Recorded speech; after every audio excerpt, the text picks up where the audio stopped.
Mute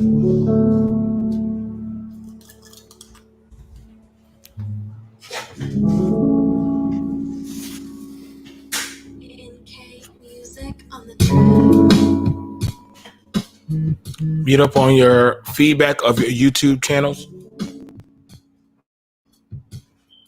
There you go. That's Dana. All right. Somebody got it going of a feedback. There we go. I got it. Found it. All right. So didn't mean for that. But what's going on, everybody? Welcome to the Hour of Power. I'm your host, BMT, coming at you again to actually have this said discussion with you guys. This is something, it caught me off guard. I found out about it last week. And when I found out about it, I noticed more about it in a fellow affiliate, my friend Dion. I noticed it in the group. And we're in a social media group where ADOS and different black delegates of different diasporas, we sit in and we network, we commute, we talk about different stuff, and we try to build. Now, in talking and discussing that, it brought up the point about the Native Americans making certain gains. And we started to see a little bit of a rift or divide about is it possible for ADOS or blacks in the U.S. to do the same?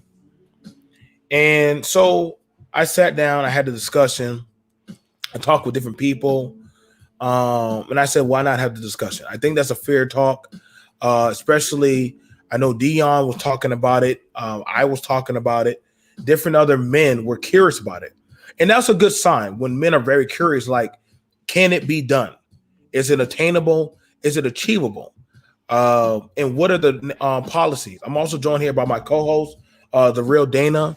The real Dana, she has her own YouTube channel in which she goes over policies, politics. She also does ADOS with 9. And also she does Man Up with Dr. Joe Brown, which they go over a lot of policies and rules and stuff that literally us as black folks to the grassroots can go over. So we need to have these said discussions because I know it's not the popular talk, but it's the much needed talk that we need to have to actually start to guide us and lead us about the right way. So with no further ado, the question that actually comes up is Native Americans got half of Oklahoma. Is ADOS willing to do the same and follow the same blueprint or not? I think that's a fair question because the blueprint for the civil rights movement was us. I feel that that's fair to say. We did the blueprint, we did the walk, we did the grassroots, we got killed, beat, burned, lynched, a whole lot of stuff. It's all throughout the history books. And so we're looking at it now. What's going on, brother MOT? It's now looking at it to where, and shout out to my brother MOT, he's a self-made developer in business. We also have it with us, an attorney at the judicial level. I'm glad to be seeing people. We're going to have this serious talk about policies because it's going to be about policies now. And so this is not no talk about the normal low-hanging fruit or individuals. This is talking about things that can literally start to change the fabric of how we maneuver. Who's ready to make those said talks? Dion is representative of our Facebook group in which black men and women are more so interested in actually buying and looking into ownership of towns and properties. So I'm taking this very serious because he's a representative of that stuff, and we have a lot of prominent members in there. Michelle's here to represent the judicial side. Dana, she's always a co-host to help us point about policies. MOT knows about law enforcement as well as transitioning different materials as well as building up a business. I'm going to be talking from the Geechee Gullah perspective. I got set permission from different portions of the nation on stuff I can go over I don't want to talk about certain stuff because it deals with that on the judicial level that are still being handled. So I just want to welcome everybody. Anybody want to say anything before we get started? No, welcome. Hope everyone's having a great Sunday. Yep. Yeah. These are the kind of talks we need to have. Okay. So please be So here. exactly. And I remember Nichelle told me, she hears this a lot from people talking about reparations. Everybody talks about reparations, but what's the famous thing that you always say to them, Nichelle, as a lawyer? What do you want? I mean, literally, what's the bottom line? If we're going to negotiate this, what do you want and what are you willing to give up in exchange? Because if this is going to be a settlement agreement, okay, that's the way they're going to look at it. So you have to compensate for not only yourself, but your heirs. You know, what 100 years down the line, they're not going to do it again. This is our one shot. So we need to look at it from a very logical, pragmatic point of going forward and not being able to complain about anything ever again. Right. I want y'all to understand that. This is why I'm saying I'm so not playing any games with y'all today. Like me and Nichelle already talked about it. Once they cut whatever deal, and they are cutting deals these right now, before the election and after election. That's the marking period, I believe, Nichelle, that we're looking at. Once these things are done, you can never come back to the table and ask. This is I felt like my no. It's paid. It's like once you get that one-time settlement for the car accident, you can't come back and say, my child feels, no, it's done. It's over. They paid you, be at peace, make the best of your money, and keep it moving. So I want you to understand that you need something when you speak. You can't just have anybody go up there emotional. They got to be ready to set aside emotions and say, hey, this is it. So first of all, let's go ahead and put this out for the Native Americans. All links can be found at in the bottom of the description. I went over it and I read over these stuff. Supreme Court rules that about half of Oklahoma is Native American land now.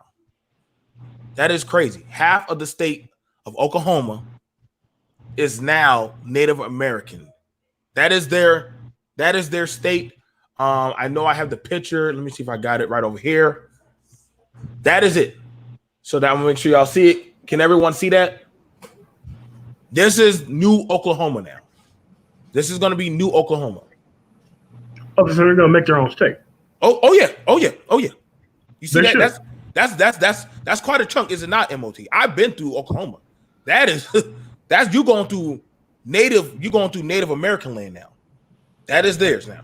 Oklahoma, the capital is right there. So everything within that is theirs. Joe, I want to point something out. Yes, sir. All the turnpikes are through Native American land. Yes. They get to keep all the money. Yes. MOT, save that. Just for context purposes, they don't own all of that land. That ruling case, the McGirth in Oklahoma, is for jurisdiction. Did I say that right, Nichelle? Jurisdiction. Yes, jurisdiction, not land ownership, which means they're exempt from paying state taxes and they can only be charged for a crime by the federal government and not the state. Now, I'm glad you brought that up. That's like a big. If we could just get that card, do you know how much stuff we could get done with that kind of card?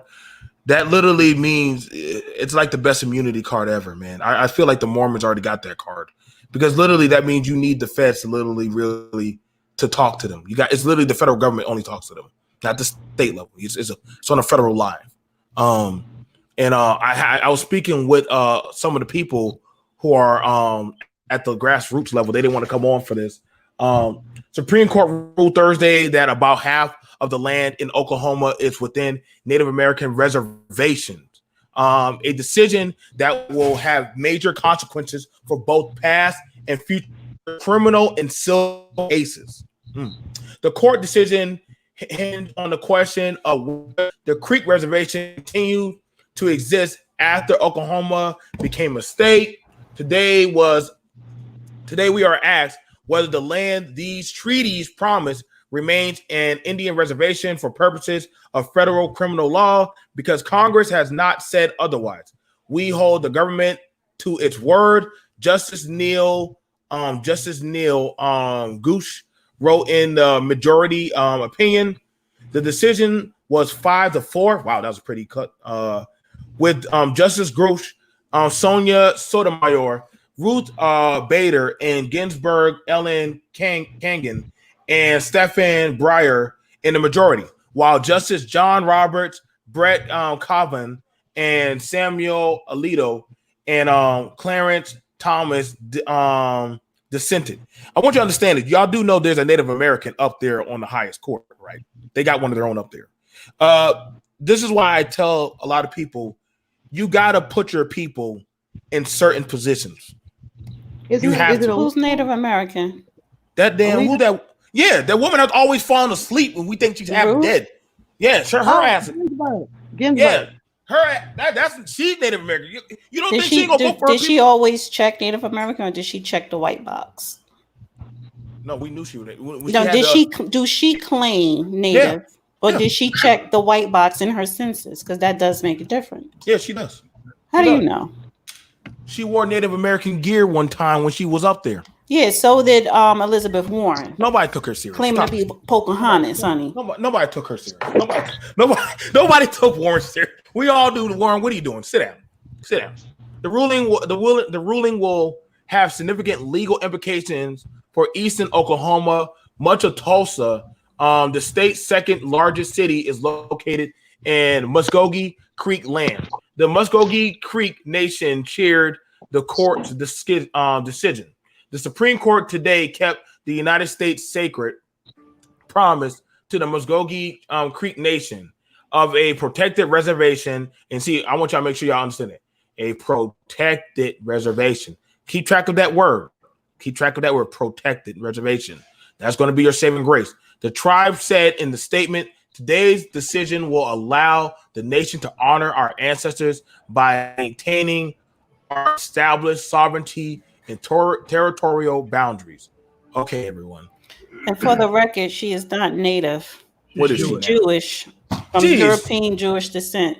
God damn. So why did she be saying she's Native American? Who said that? She did not say that. Now you could wear the garment to pay homage, but she's not Native American. Does anybody wear the African American garment for us? Yeah, you saw all the white people in Congress and the Democratic Party wearing. Please don't give us them. Please don't give us them. They were doing some Lion King shit that I didn't even know what the hell was going on. But they were still wearing the garment, the kente cloth thing. Can we get somebody black for once that's literally going to probably do what they're supposed to do? Y'all, ladies and gentlemen, over that right now. They don't give it right now to the black organizations. They don't give it. So I'm sorry, I didn't mean to cut you off. No. Go ahead, Dion. So the research that I've done, they're talking about, you look up like the $5 Indian. When you look at these people, like first and foremost, the indigenous people or the Entonta people that were here, they didn't call themselves Indian. So that's one of the things where we have to start right there, because when you look at the situation, you have a list of who's the Indians. Well, we didn't call ourselves that. So who got on that list? Who was the ones that get on the list for the benefits? So we're not even being recognized as one of the 5 tribes, or how they say the 5 tribes. We're not even being recognized. So when you're talking about these people, they don't look like us, so they can't be the indigenous people of this area. Right. So when I talk about, like, I mean, it's just literally factual. Like, when I talk about like how the people that are getting reparations, quote unquote, or whatever it is, the deal that they struck with these people, those people are they're receiving the taxes, the programs, the protection that we're talking about, the protected reservation, or they're receiving those things falsely. So the first thing that I would recommend is that we have to be identified. When you look at the Census Bureau that's coming out this year, I was talking to my mother about this. Like, you got to be very careful about what you choose, because they're not even giving us a box to check. So we have to force our way into that discussion. Just one more thing, and I'll move on to the next person. But when we talk about the reparations, in that group that we're in, Reparations Now group, one of the things that I talked about was we need, ADOS plus rent. So when I say that, I mean everything that I've seen Tone Talks. I've seen how the programs they put together with the land, protective status, schooling system, redoing the medical system, all that stuff. We talked about that.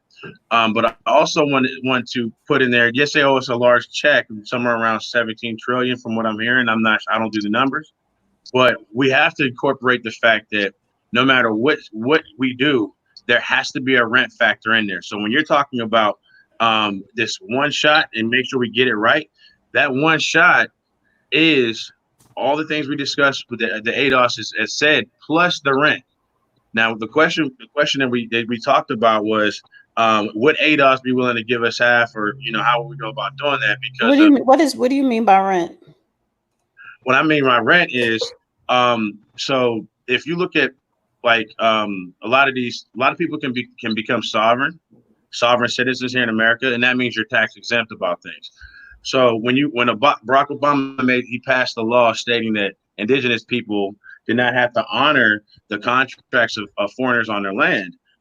What that means is every corporation in the United States, when the United States itself is a corporation, and every corporation within that corporation, which is all the companies, every single last one of them are here, and they have to pay rent. They pay it, taxes and all that good stuff. The thing is, we're supposed to be receiving a percentage of that continuously every year, as long as the United States of America exists. That's what I mean. So ADOS people supposed to be receiving that. I wanted to pull up this. I had to go. Real quick, before you go, BMT. Yes, go ahead. Back off of what Dion said, how we're not included, which is true because Justice Neil, I can't pronounce his last name, Gorsuch. Gorsuch.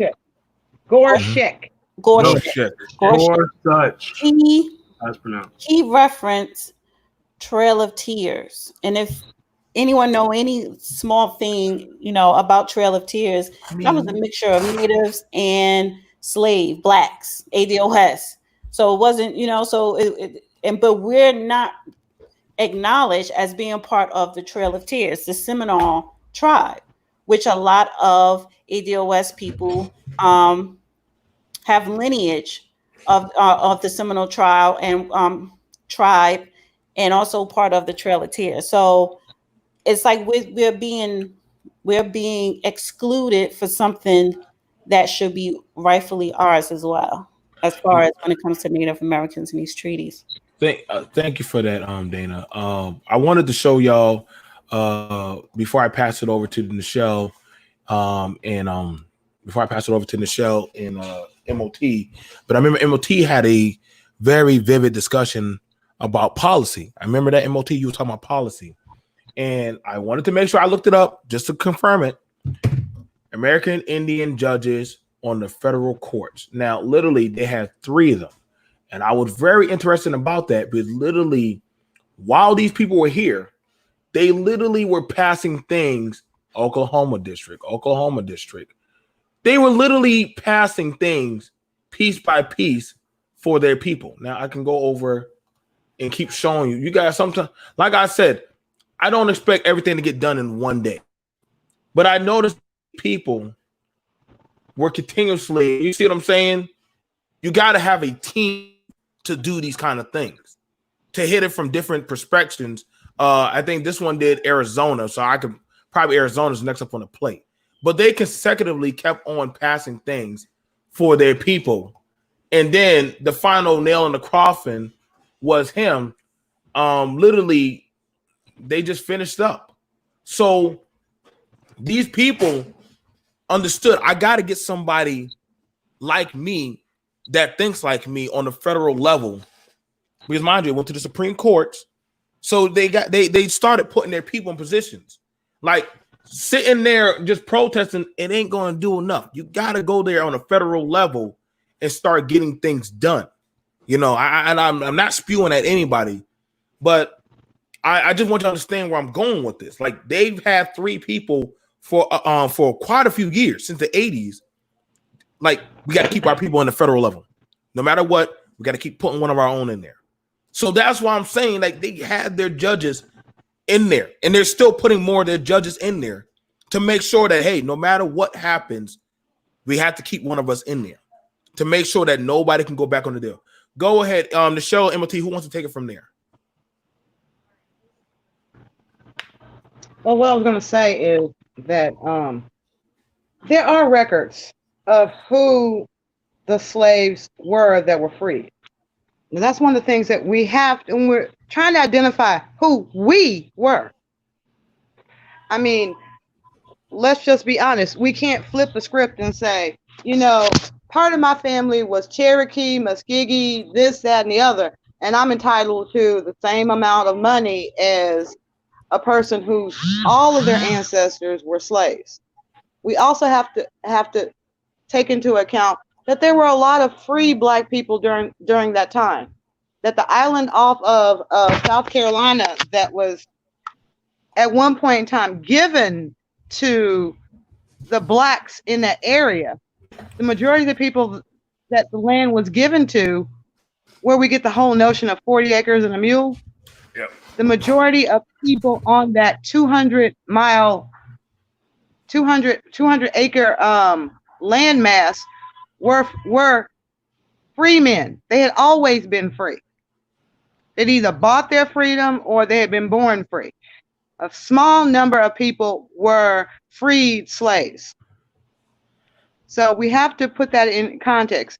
Do we want all Black people, regardless of whether your parents' ancestors were slaves, or do we just want to really compensate the children of actual slaves? And at what point in time do we cut that off? I mean, if your parents were freed in 1775, are you part, does the United States owe you anything? Yeah. Christopher Yes. Attucks, for example. Yes. Because even though Why? you were free, you were still discriminated against. And let's just say they were free and were able to make a One at a living. But after 1865, no, after 1875, 76, when Jim Crow came into existence, you know, a lot of things were stolen and taken from us and not honored. So yeah. Yes. I feel if you got at least one parent who can trace their lineage back to, as Professor Black Truth would say, to the killing fields of the slave, to the killing fields of the slavery, then yeah, you're old. Period. But how much? Should you be the same owed, amount? You are owed the same amount of reparations that any other Black American. Okay. And there are a lot of cases to where you could actually pinpoint specifics as far as your specific family lineage was owned and you're owed this so much from this family. Or, you know, if you were a free person and you had your land taken away from you, given back to a white person. So, because white people after slavery, they received reparations. Sure did. Yeah. So government a paid lot of them. cases are One at a time. a lot of cases are very specific, and but in general, Black people should get some public, first of all, public policies and a check, and then you have a lot of cases where people should get specific compensation. Now, so we're joined here by Charity the Great. Charity, can you hear me there? Okay, so you're just unmuted. All right, so one of the sad things about it is, and I guess Michelle pointed out something, and I'm actually glad that she pointed out towards the Geechee Gullah tribe, which literally already 2 bills were already passed. Majority of the Geechee Gullah, they literally, as she already pointed out too, all of this is the whole nation. The whole nation stretches out from Florida, Georgia, mainly South Carolina. The actual capital is in South Carolina. Literally, that's straight on. That's all coastal area. I can tell you right now, coastal area is worth money, a lot of money. That's literally And the thing about it is that you have to consecutively keep on going back to court. You have to keep on fighting. You're going to have to keep on keeping up the said quota. Saying that you're owed reparations, they're going to say, okay, you told me you owed reparations. What do you want? That's what they're going to ultimately ask you. What do you want? If you cannot confer to them, what do you want and how is it beneficial? Like, how does this help or apply anything? Then literally you are wasting your time. Saying I want reparations means nothing in courts. It doesn't mean anything. Telling them exactly verbatim what you want. Let's go on to that. Congress, government. I'm telling you right now. But if you're what you're saying that you want is not on paper and it's not being passed, then literally you're going to be wasting time. Let's look at that. HR 694. Y'all can look it up. It's in the link below. Gullah Geechee Cultural Heritage Act. This was passed around February the 9th, 2005. Literally over energy and natural resources. It wasn't for money. It's for natural resources. And I talked to my father about that. I said, why didn't y'all want money? He said, no, you want the land, son. You want the land. Think about it. Money is going to just easily leave you. But what you do with the land, you can do multiple things with the land. You can always check people about how you want to move. So literally they went for the land and literally received in the Senate and read twice and referred to the committee on energy and natural resources. Now, mind you, if you look back over at the Native Americans, the same thing went over for them when they were talking about how they wanted protection for protected reservation. Same thing went over here.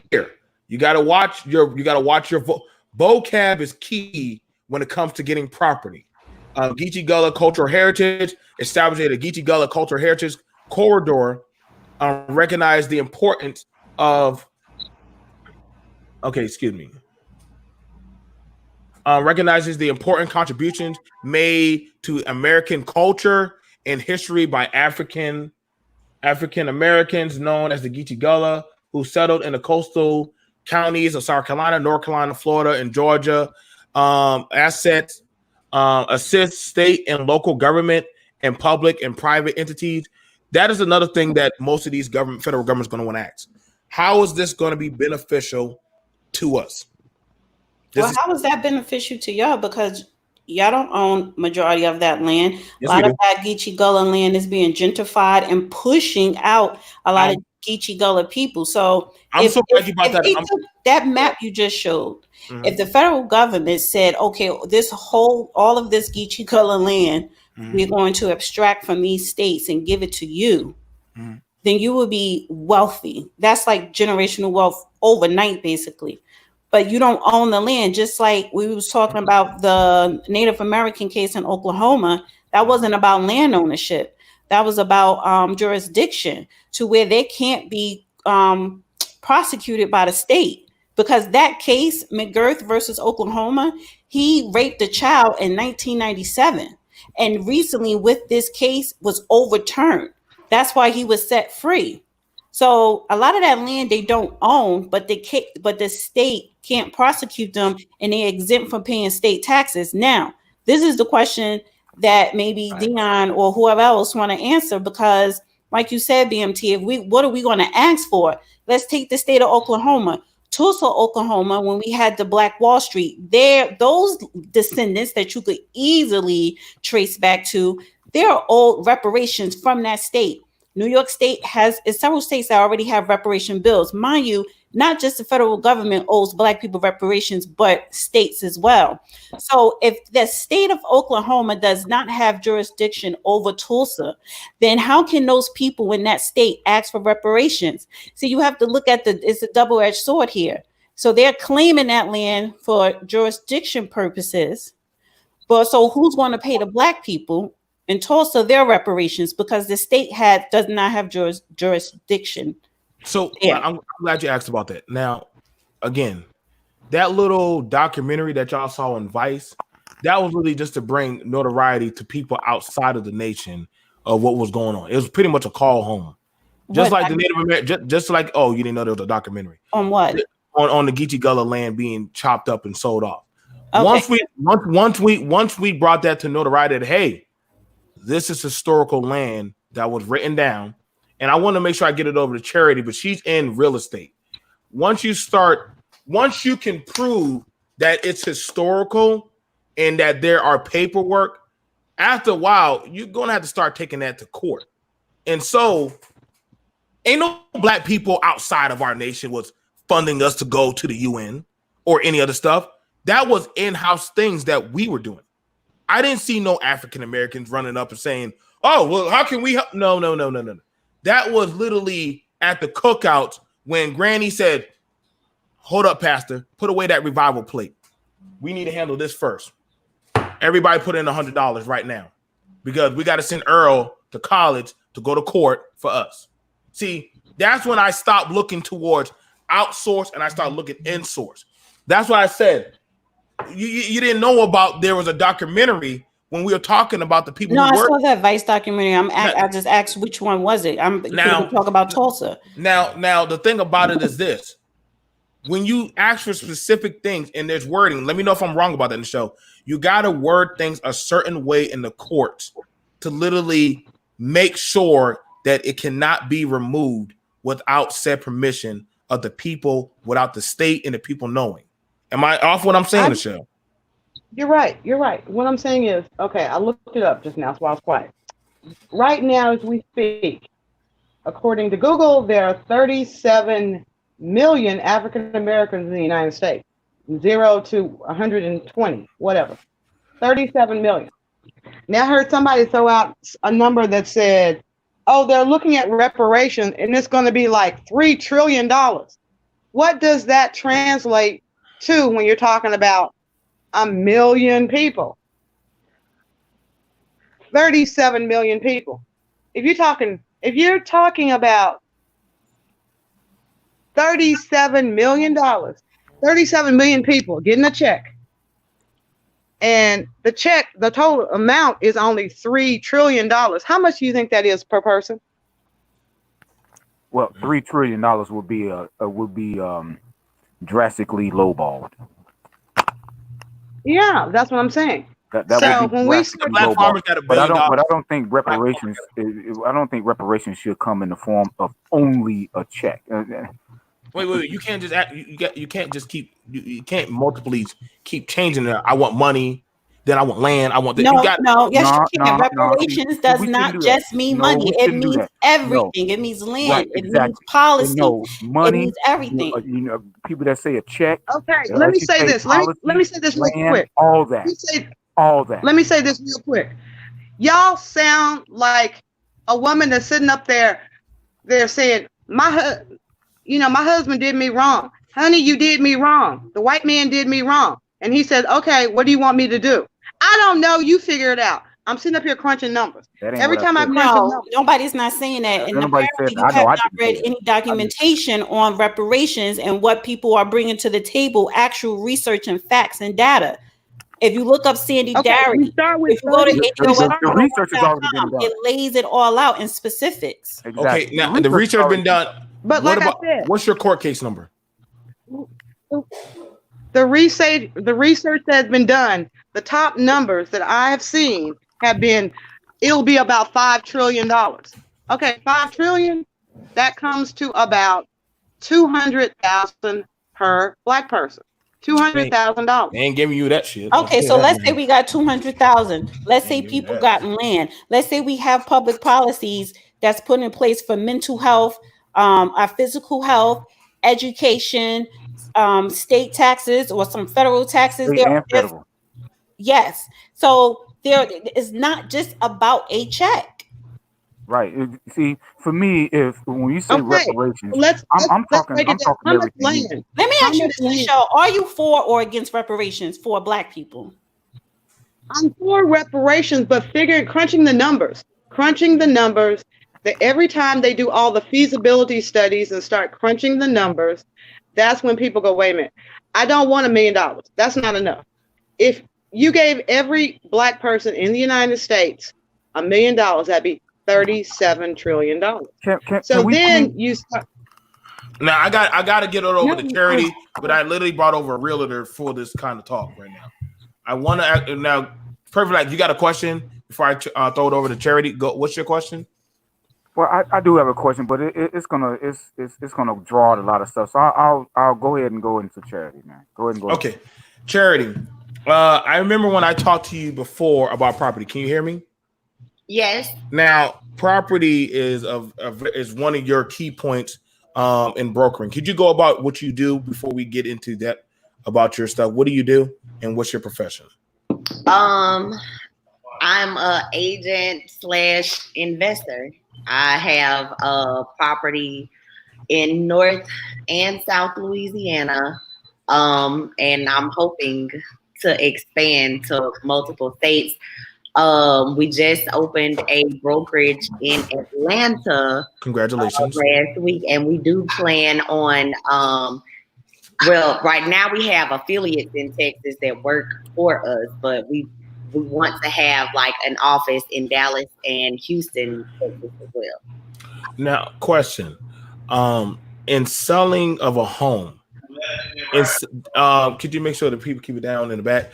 In selling of a home, is it the same as selling a normal home versus selling a historical home that has some type of, you know what I'm saying, relative relevance with the town or the state? Is that a difference, or they pretty much weigh out the same? The process is the same with selling it. With historical homes, there are certain documents that you have to have, and like there are certain, well, the owners have to keep certain things, the same with historical homes. Now, we went over because I brought you in because me and you had a talk about buying of a town. And you said that it is viable, that literally it can be done. Could you go into that about literally buying of a town, and why do you feel like, hey, that's not something that is normally being done by the African American community? Well, I mean, like I was saying earlier, if you have the money, you can buy anything, but you would, like, whoever has it listed or whatever brokerage has the contract to sell it, you would directly go with them once they. And I'm making sure that I pull up 12 villages and towns you can actually buy. But I wanted to start it off. I was hoping to get Dr. A, but I wanted to talk about this because I can't get nobody outside of our community that want to talk about what they do, because that's what they do in their community in-house. But I'm looking at it now is about the time for us as Blacks to possibly start looking into buying our own plazas. I know people that actually buy a whole plaza, buy their own. We know about people who buy clinics. I believe that's something that realtors have done, sold off clinics, different other buildings. I've seen a Walmart building that got vacated. A church group bought it and turned it into a church / school.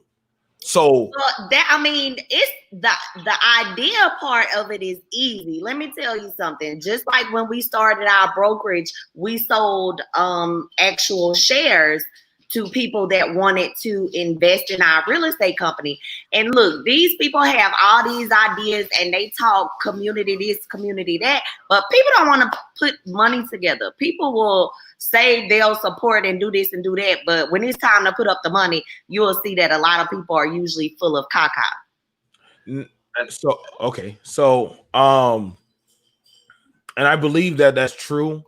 That's a big issue when it comes to this fight, is actually having that and I can't tell how many times I have asked people to come with me to the auctions, to the bidding, the biddings, and everything sounds good. We on the phone. Hey guys, I'm driving there. Charity, perfect. Dana, I'm on the way there. Dion, and you make sure you're there. Park there, and I'm sitting, money in my hand, and nobody shows up. Nobody shows up. But then is wondering about what's going to happen. And this is one of our biggest issues. A lot of people want to see the work done, but when it comes about actually getting these said towns purchased, and I believe that that's a big thing, that we don't have enough faith in ourselves to actually build it on our own.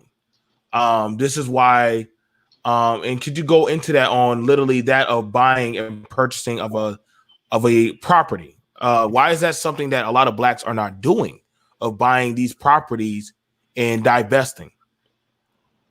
I mean, honestly, I don't know why as far as the investing part, but I mean, I think a lot of the reason why is like people feel like, well, the best thing to me is like group lending, private lenders, you know, because like you don't have to pass a credit check for that.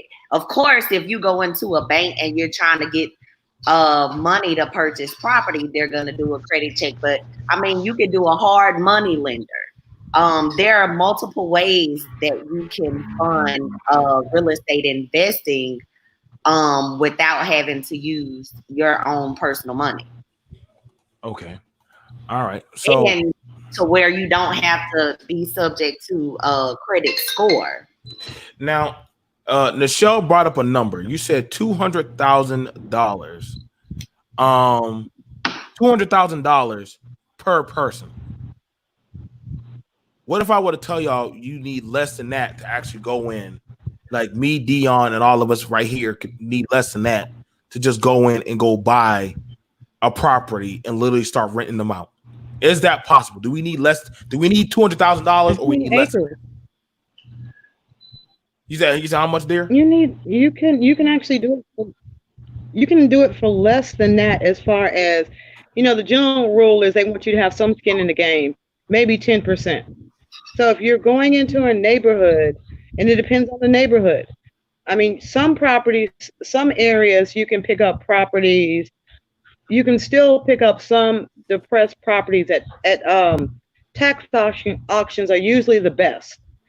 Getting them at tax auctions, especially when they're legacy properties.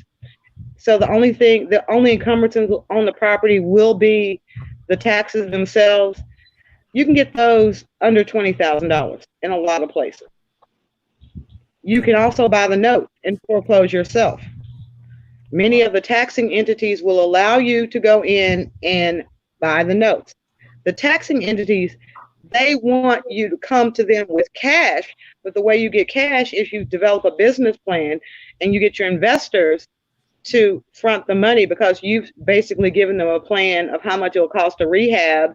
And you'll have a list of pre-qualified tenants, perhaps on Section 8. When you're first starting out, those are usually, if you can get qualified for Section 8, that's guaranteed money. The only thing I'm saying with that is, as far as starting our own town, or do we just want to invest in things? There are two different things. For example, if we wanted our own black town, I know right now where there is a lot of land, is contiguous, that means all together, and they're selling it for less than $6,000 an acre. It's undeveloped. So you'd have to go in with a group of like-minded people and develop your own town. It is doable. But again, it comes down to being able to work together and say, this is our stated purpose, this is our business plan, this is where we're going with this. You know, how many people are we going to be able to allocate 300 acres to? How many people will get in this development? We're not going to be able to buy enough land for 37 million people to have an acre. I want to. And I don't even believe 37 million people would want. Can I speak real quick? You guys mind? Yes, go ahead. So, I mean, I've been writing down a couple different things that you guys have said in the conversation. I really want to go over. Mm-hmm. Locations. First off, like location, just to talk about what she talked about, just specifically, real quick. Historically, what I'm seeing and what I have seen is that they don't give up the prime locations. They give out the crappy land. And then I would be hesitant about that for that particular reason. I think that if we're gonna be getting what we deserve, like you said, that prime real estate, that land right there on the coast, that's prime real estate. When we talk about that particular thing, I don't feel like we should have to repurchase something that was already ours. It really rubs me wrong. But with that, I mean, I get it. I mean, it's like, you know what, take everything into your own hands. But at the same time, look at Tulsa, Oklahoma. We did that. So we have to think about these type of things when we're looking at the land. When we're looking at the land and locations, we should be able to get prime real estate. Now, if it's being occupied, now we're talking about where that rent comes in that I was talking about before, because we don't have to necessarily get people off the land for us to be able to be productive on that land, especially with these corporations that already established their business and everything like that. They need to pay us a percentage of what they're making, because they got to pay that rent. The rent is going to the wrong person. Now, another thing we talked about was I heard $100,000 or $200,000 coming to the people who receive the reparations. So and then I'm hearing like that's not enough. You know, we're supposed to have something like $1 million per person, and how do we get to that number? Well, I was thinking about that too, because I think that, you know, startup money, when they're talking about the 40 acres and a mule, that's startup money. That, to me, that sounds like startup money. And that $100,000, $200,000 is startup money. But then you got to think about this: what did they go to? What do we have the civil rights for? We had it for economic inclusion. So when we talk about the Jim Crow stuff, when we talk about the application of the economic exclusion to us, we have to think about how did they build the wealth of America. So what I'm saying is, not only do we get paid the money, not only do we get paid the rent, everything like that, I want all the patents to everything that we've ever invented underneath slavery and Jim Crow that we never got a credit for. That comes back to us as well. I just saw an article where another lady working for, I think it's working for it's an ice cream company out here, and she created a new flavor. Had she had her own funding, had her own situation, had none of that stress, I bet she could have made that flavor and that flavor, and it would be completely hers, completely patented. So when we're talking about these type of things, you got to take into consideration that Jim Crow did happen. Slavery did happen. The miseducation did happen. So most of our people are not even equipped to even talk about these type of things. But that does not mean they don't. Just because ignorance is there does not mean that they don't deserve every bit of what they're supposed to get. So these are the type of things that they actually know, because they pass this generational wealth down through their family. They know about this stuff. They identify this type of stuff, and that's how they keep money in their family. Well, however, they never came up with those patents. Those patents aren't there. I mean, they came up with patents, but they didn't come up with the inventions. No needs to come back to the people with the inventions. An example: the cell phone, the internet, the television. These are all things that African Americans, quote unquote, invented here in America, but we're not receiving any kind of funding for that type of stuff. No. Okay. We're joined here by Likewise. Charity heard that. Likewise, I know you had some stuff about reparations. In your opinion, what do you think about all this that's being said? Go ahead. Well, I think moving forward that the emphasis needs to be put on education, because that's really what the issue is. I mean, once you take the 25, 30, 40 predominantly African American universities, and you make an education and that institution have value on a global scale, that's when you're going to become a player. So I would rather see money put into the infrastructures of those universities to make it more attractive. Because let's just say, when you talk generational wealth and scholarships and everything, I mean, you'll take somebody like a Zion Williams who will go to Duke and they'll make millions and millions and millions of dollars. That could easily be an African American university. All the college schools, and that turns into the amount of money that comes into those institutions, like a Duke or Harvard or Alabama, that lasts for hundreds of years. That's billions and billions of dollars that just keeps rejuvenating itself. I'd rather see instead of money in the pocket. I'd rather see money set aside to bring in instructors, because that's really what it comes down to. You bring into instructors where an education comes from, the education that comes from those schools really means something on a global scale. That's when you're going to get the generational wealth that's going to come in, because you're preparing people generations down the line that are actually going to contribute, as opposed to like, oh, I got $1 million, then the generation after you, they're not going to get that $1 million. Right. You have to set them up. You know what I'm saying? So it has to be passed down. That's what I would rather see as opposed to $1 million, because let's just face it, everybody that's now is 18 and over, you know what, you're probably going to get yours one way or another.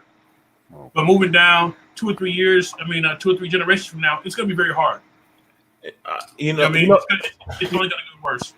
The thing about it is this. When I was pulling out the stuff, I always hear about, but I brought up the Geechee Gullah because we got our bills.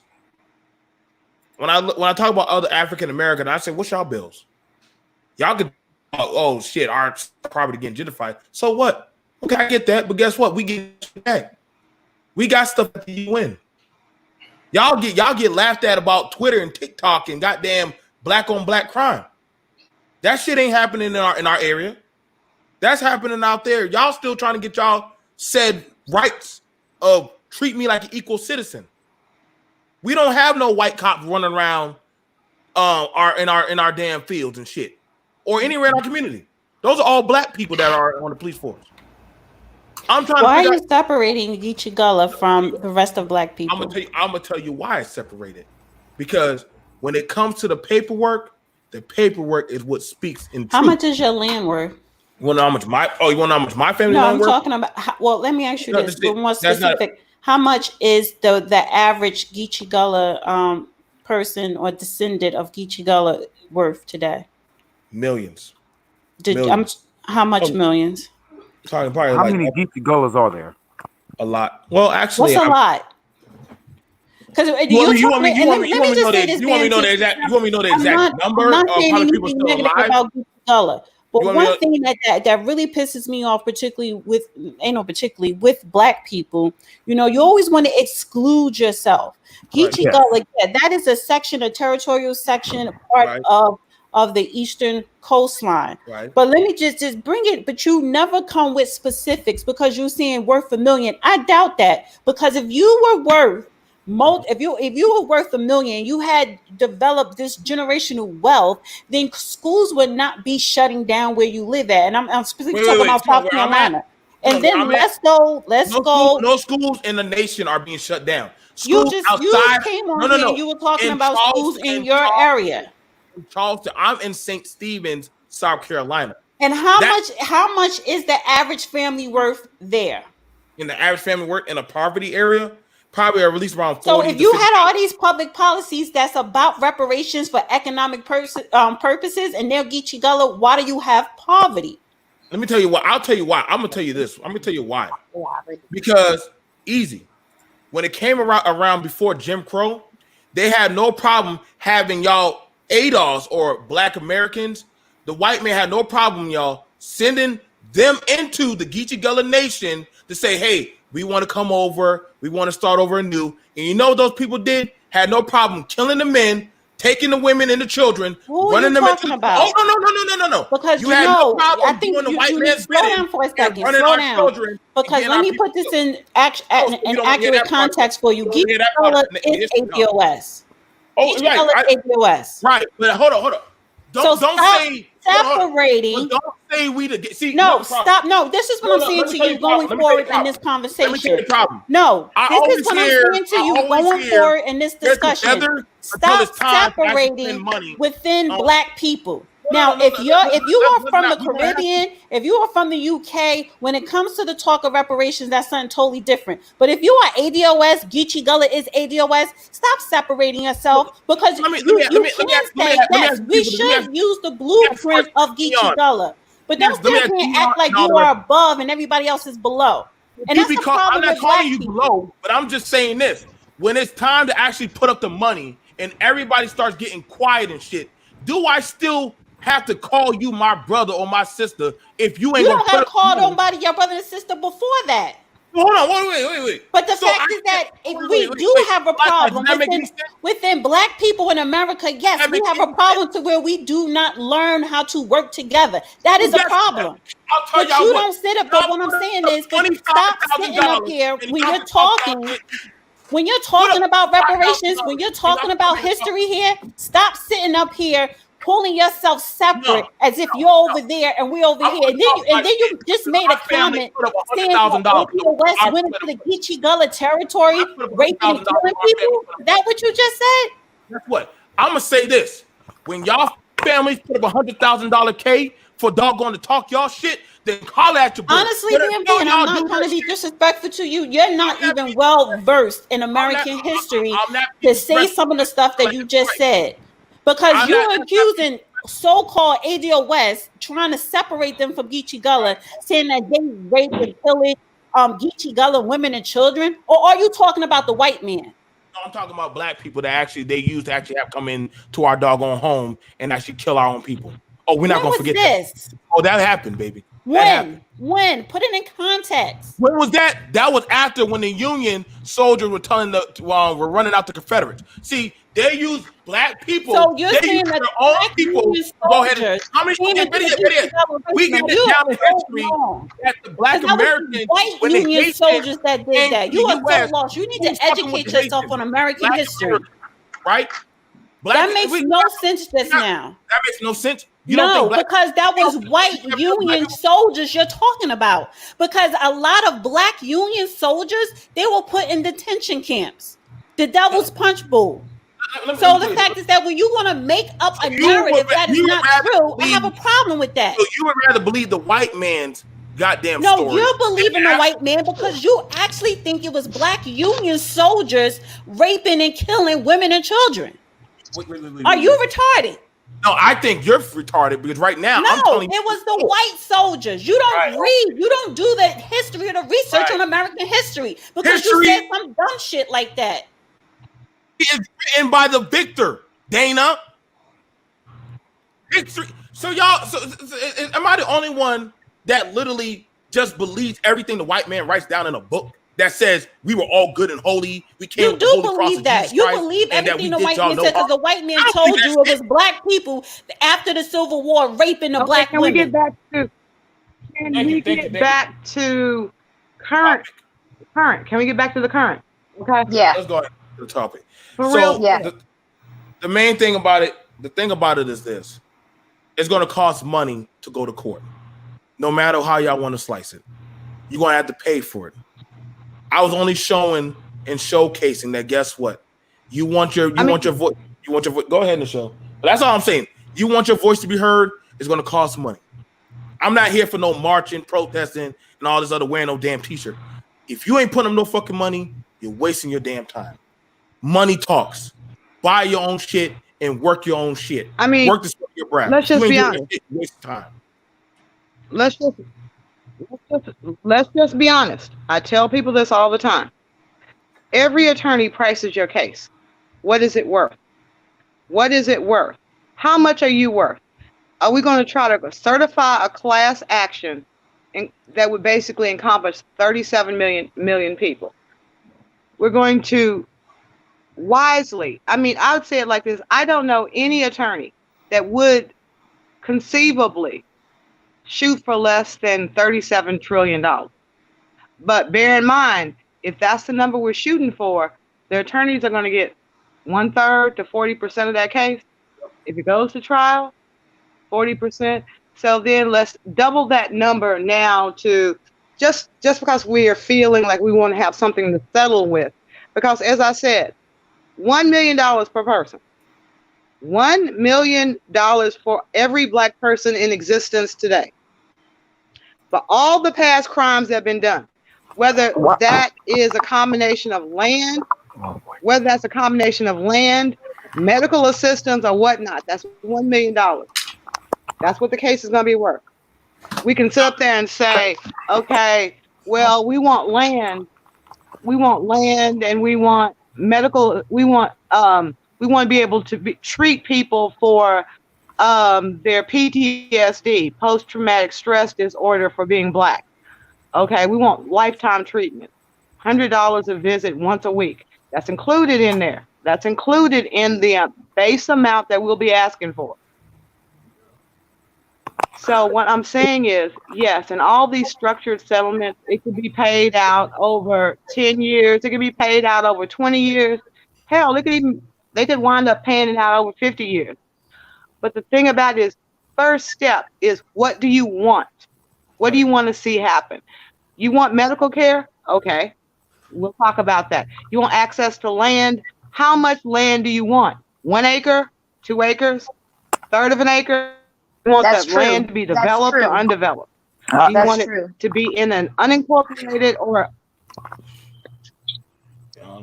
I mean, these are questions. These are No, questions she's that what they right. have to do. You know, That we need to HR ask, 40 and bill we needs to present be our demands. rewritten, and Yes. it needs to be passed not just through the House but through the Senate. Because just like BMT brought up, the Gully Geechee Cultural Heritage Act, that was only passed through the House, not the Senate. On a federal level, we also need to implement reparations per state from the 13 colonies, from the Union and the Confederate. Yes, See, it's two tiers that we're getting reparations from, federal and state. So Yeah. what do we want? Yes, on a federal level, we need the HR 40 bill rewritten and passed through the House and the Senate. We need to establish a commission of how reparations from the federal government is going to be allocated. We want public policies from the federal government. Per state, we need to bring up cases per state. In New Jersey and New York, we have reparations bill on the state floor that needs to be pushed and passed to study. So yeah, those are those are the beginning specifics that you're looking for. Those answers. Okay. Yeah, I Would it be unreasonable to ask? So I'm asking this question. One at a time. Go ahead, Perfect. Go ahead, Perfect. What you got to say? Okay, I'll try not to be too long, but these conversations about reparations really frustrates me, because every time it comes up, it seems as if the conversations about payment always get limited to goddamn, excuse my friends, but fucking money. Okay, and it really bothers me. Look, while we can take blueprint from everyone else, Black Americans, foundational Black Americans, or ADOS, whatever you want to call us, we have a very, very unique situation here. And just $1 million a person, that ain't gonna do it. Fuck no. Because Especially if the I dollar can go back to both sides of my. What amount would you suggest? Hold on. Both sides of my family. Okay. What amount would you suggest? Can I finish? He's saying it's beyond money, so let him finish, Michelle. I already heard it. It's not monetary, is what he said so far. This goes beyond money. Should money be included? I understand. Absolutely. That's what I'm saying. But what would you want? Should money be included? Yes. Should a check be included? Yes. Yeah. Cut the goddamn check. But that ain't the only thing. Okay. We're talking about not just a few generations. We're talking about centuries of stealing, of theft, of labor, and people have gotten rich. They have gotten compound. You can, however way your correct. That's correct. They have gotten it, and a fucking $1 million is not going to do it. Okay, so we talk about $1 million. Yeah. See, this is the reason why Johnny Cochran. This was one of his big deals. I agree. This is one of his big deals of bringing a lawsuit for reparations. Okay, because it wasn't going to be just for money. We're talking education. We can talk education. We can talk education. We can talk land. We can talk taxes. We can talk a lot of stuff. We can talk perpetual. Now, I ain't talking about just $1 million and that's just it. No, I'm talking about perpetual, over generations of payments. All kinds of things. So it just bothers me when it just gets reduced down to fucking money. Well, perfect. If you don't mind, real quick, I agree with you on that. That's why I think there has to be resource based. Ultimately, any type of resources here and in the future that may pop up, like if they find more natural gas, or if they find another gold mine, or if they find oil, all that type of stuff should be incorporated in as well. Because, like you said, money, just money by itself could literally the dollar could collapse tomorrow. So therefore, if we got $1 million tomorrow, that $1 million could drop down to $333,000 per person just off of the dollar just following. falling. So I agree with you on that. It has to be a lot more than just that. It has to be all encompassing. And that's not just education on our piece. It needs to be education in this whole situation, because that's going to help with that racism that we deal with those police officers and these other people out there that's hating on us because they don't have the education. Look, I have Well, to let say, me. Can I just hold weigh in on. also? Let me say this, and the reason why I don't like to put personal situations, but my situation is not unique to the Black American experience. I can trace both sides of my parents going all the way back to the goddamn Civil War. Okay, all the way back to the killing fields of slavery. Both sides of my family during the Great Migration period, even before then, okay, they were business owners in Mississippi and Alabama. Both sides of my family. Okay, they fucking had to abandon businesses, land that they owned outright, land that they owned. And so you know what that? I was denied generational wealth. Oh, You tell me Right. that a goddamn $1 million is going to suffice. No, I'm sorry. And you know what? My situation is not unique. I guarantee you, most Black Americans can, once you really peer down into their history, you will see examples like that. $1 million is not going to fix that. It ain't even going to touch. It's not even going to begin to even address it. And that's true. Can I speak for a second? Go ahead, Dr. BMT. Go ahead. So I missed the first hour, and I apologize to the panelists for that. But let me now say, yes, the matter is inclusive of everything that everyone on the panel has brought up. $1 million is not going to cut it. We have generations that have been disenfranchised, that have been mutilated, that have been annihilated. It's the grace of God we're even still standing as an African race. But it's not just what's been done to us in America. You also went back to Africa and stole all the shit, okay? You stole all the resources from our homeland. So it's not just you fucked us in America. You went back to our homeland so that even if we were Marcus Garvey style to return there, the shit is not what it was when we were taken from there. So you have literally fucked the continent of Africa, country by country by country, with the blood diamonds, etc. You have created the Rockefellers, the Kennedys, etc., the Trumps. All of that is built on blood money. Bottom line. I'm not arguing. No, you're not.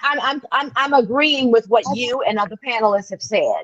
I don't dispute anything that anyone says. All thing I'm saying is, in negotiating with people, when you are sitting across negotiate, that I've looked at the studies. There's not one study. I said $37 trillion was what was needed to just pay us $1 million apiece. Every study that I see that has been conducted on, okay, well, yeah, this is what we could pay in reparations. None of them go beyond $7 trillion. They're $30 trillion short of getting. Which study shows more than that? Because your numbers of quote unquote African Americans or Black Americans are off, because you have to take away ADOS from that group. And that's going to be a lower number, maybe 15 million or 20 million. Okay. So again, so then you take 15 million and then you do the calculations. Now it will come up, let's say $10 trillion. But again, you're harping on the dollar amount. No, I'm harping on the numbers. I'm harping on 30, according to the Census Bureau. According to the United States Census Bureau, there are 37,144,530 African Americans in the United States.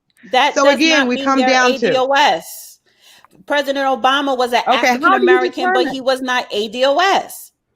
So when you're being specific and you're taking away and you're going to subtract the ADOS people out of African Americans, because only American descendants of slavery is entitled to the reparations that we're talking about. How do we prove that? Let me. Okay, so if you need to know how to prove it, I would tell you to go to ADOS101.com. Okay. But people could go back in their family history, This- and it's yeah, on this is easy. paperwork in your state. Yeah. This is not hard. If you can trace at least one parent to the killing fields of slavery, you are owed reparations. Period. No. Whatever that reparations would be. Now, This is not hard.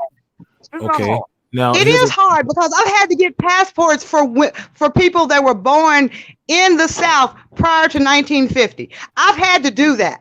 So don't tell me it ain't hard, because to sit up there and say you were born before 1950s when blacks were not allowed in hospitals, they really didn't track vital statistics for black people.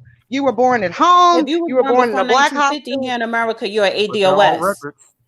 Now, I want to They think. do have records. But that They have 37 a million very- number they you're do have talking records. about, you're talking about the 2020 census. That's including black immigrants. Now, let me. Yeah, they shouldn't be involved. They shouldn't be able to come into it because they didn't have any skin in the game. If you look at when black immigrants were able to come into America, correct me if I'm wrong, that was definitely after the 60s, like in the 80s. Yeah, 1965 during the Immigration Naturalization Act, which is the piggybacks off the Civil Rights Act. Yes, Right. ma'am. So that as a clear cut, like you said, if you have somebody in your family that is a descendant of a slave, that's how you should definitely be recognized. And if you come from out like Kamala Harris, like someone like that, if you come from family members who came from another part of the world and they came in there and then you were born into here, they shouldn't get that either. Nope. No. See, now let me. Be the ones who had the skin in the game. But back to what we were talking about, the economic inclusion. That's a part. That was what the whole '60s was about in the civil rights movement in the 1800s as well. It was about economic inclusion. So you have to think about those type of things when we're talking about this. The wealth of America was built up on the backs of everything that we did for them, from cotton to tobacco. And then if you fast forward it, you can look at our entertainment as a resource. Look at our entertainment as a resource. You made a lot of money off of that, whether it be football. I played football at Virginia Tech. I went to the national championship my freshman year. I'm on 2 different video games. I didn't get any of that money. I didn't get money from the TV. I didn't get any of that type of stuff. You know what I'm saying? So those are the type of stuff that we have to think about as well. So the number is going to be way higher. To me, it's going to be way higher than even the $37 trillion. But we have to think about it in a practical sense, as far as there's income that we can get coming in from, like I said, the patents and stuff like that. So even if it's not even just a check right up front in the education and the protection, and in the land, it's literally has to be a point where we get some of that patents back, because they're making money off of our patents right now. Let me say this, and first off, no, you guys, who messaged me, I'm not Dana. That's just. So, I did. I just sent you a message. No, not you. I'm talking about the other person who sent me a message. I'm not angry at Dana. That's just how we talk. We're very passionate people about this. Now, one of the things about it, no matter what, to go to court, it's going to cost money. Things aren't free. You're trying to convince somebody who is not empathetic and can give a flying fuck about your plight. Understand that. So when you gotta understand, if you ain't got, we don't need no jelly bag people. I don't need no onlookers. I don't need no cheer squad. We need warriors who are willing to say, "Yo, man, like fuck it. You need this, I got this. You need this, I got this. Let's do this." And that's what it's coming down to. You're gonna have those who are just gonna be the bystanders that want to just. I wonder if they're gonna be able to go the distance. You're gonna have the people who are literally gonna actually ask the questions. That's why we have the hour power to come up with viable solutions. So right now, because like I said, the reason why I grabbed charity was I was like, yo, maybe we can start buying some properties, start renting them out, fix them up. Maybe we can have some housing where we can put people with grassroots skills of doing trade and employ them, hire, send them out, make jobs, send that money in. I'm telling y'all how they did Dearborn. I'm telling y'all how they do other micro states in the U.S. There are a lot of them. You just don't know about them. I've drive through your country. You'll be surprised. Why did the Surgeon General said there are micro communities that are going to be fine through coronavirus? Why? Because they are not dependent on the system. He sure did. So if the Surgeon General said that then that means he said, regardless of however the system goes, they will be fine. And I was like, whoa. So literally, that's the U.S. literally saying there are some entities out here now. The Amish community is fine now. Oh yeah, they weren't even affected. They weren't even affected. They're fine. So mind you, that's the level what I want. I want Amish level, where regardless of whatever the fuck is going on in this country, that don't mean we still are on a goddamn regular Wednesday. Money and checks are still going out. You gotta understand, but that literally takes time. And I understand, but it's scary because you're going to have to wean yourself off of one system onto a self-developing system. But once you do that, understand, it's like... Did you hear about the... Get off the American tit, bottom line. Right. Wait a minute. No. Listen, Afraid. Listen. Let me tell you the smartest group of people. There was a group of Mormons. I'm saying Mormons for a reason. The Mormons bought basically a huge tract of development. They moved their Mormon community into a part of Texas. The thing about it was, because they were Mormon, they had multiple wives. Each wife got her own house. Out of those women, the Mormon man could only claim one wife. Each one of his other 5, 4, 3, 2, 1 wives, each qualified as a single mother with children. They actually used the federal government to pay for the houses that they had, because they put all the houses on Section 8, all the wives except for the first wife, all qualified for welfare benefits. All that land is paid for, thanks to Uncle Sam. I mean, there are Somalian communities that do the same thing. Right. Because they know the law. They know the law. They know the loopholes in the law. So they sit up there and they take advantage of it. That is very simple. But when I get in a group of people and it's like, what do you want? First thing is, what do you want? I don't need to know your long family history because, as you said, most of us have heard it. Somebody in our family, we've been through it. Now it comes down to, what do I want in compensation and how do I get it? So if I want land, how much land do I want to be able to pass on to my kids? Because I already know this is a game of chess, not checkers. Because there are a lot of white people sitting up there right now going, they are taxing me out of my home. I'm like, yeah, you didn't know? I mean, black people who've inherited homes from their parents, went down to a part of Texas. All the land in that area has been passed on from generation to generation. They didn't hook up to the city's water supply because they had natural well. They sit on the aquifer. Right. They don't even understand how vital that aquifer is. But the county is sitting up there saying you owe county taxes. So we're cutting off. They literally came in and put cement in their wells. So none of these people had water. I had to go back to my community, black, white, whatever, and bring bottled water into these people. Whereas a black city council member, county commissioner that represents that area, he basically said those people needed to get up off that land because they were basically squatters. The city could do better with that land than with those people on there, because in DFW, we're waterlogged. We need water. So to make a long story short, the city offered them less than $20,000 per person. Each person sat on half an acre of land. What are they going to do with $20,000? So we have to be proactive. We have to realize eminent domain is a bitch. Taxes is a bitch. So yes, in all of the studies, if you tell me you want a land to pass on to your children, I'd say how many acres? For how many generations? We're looking at trying to build for 5 generations. I'm just saying, I'm just throwing this out there now. 5 generations. I want each one of my kids. But why should we have to pay I want each tax? one of my kids to have. Wait, listen. I want each one of my kids. Yes, you will have to pay taxes. I want each one of my kids, unless you get tax exempt status. Tax exempt status is a real Shouldn't that thing. be part of They're giving reparations tax exempt for all, That should That's be a what part of we were for all asking reparations. for. African Americans, for all ADOS, foundational Black Americans, as part of the reparations be you're exempt from taxes, state and federal.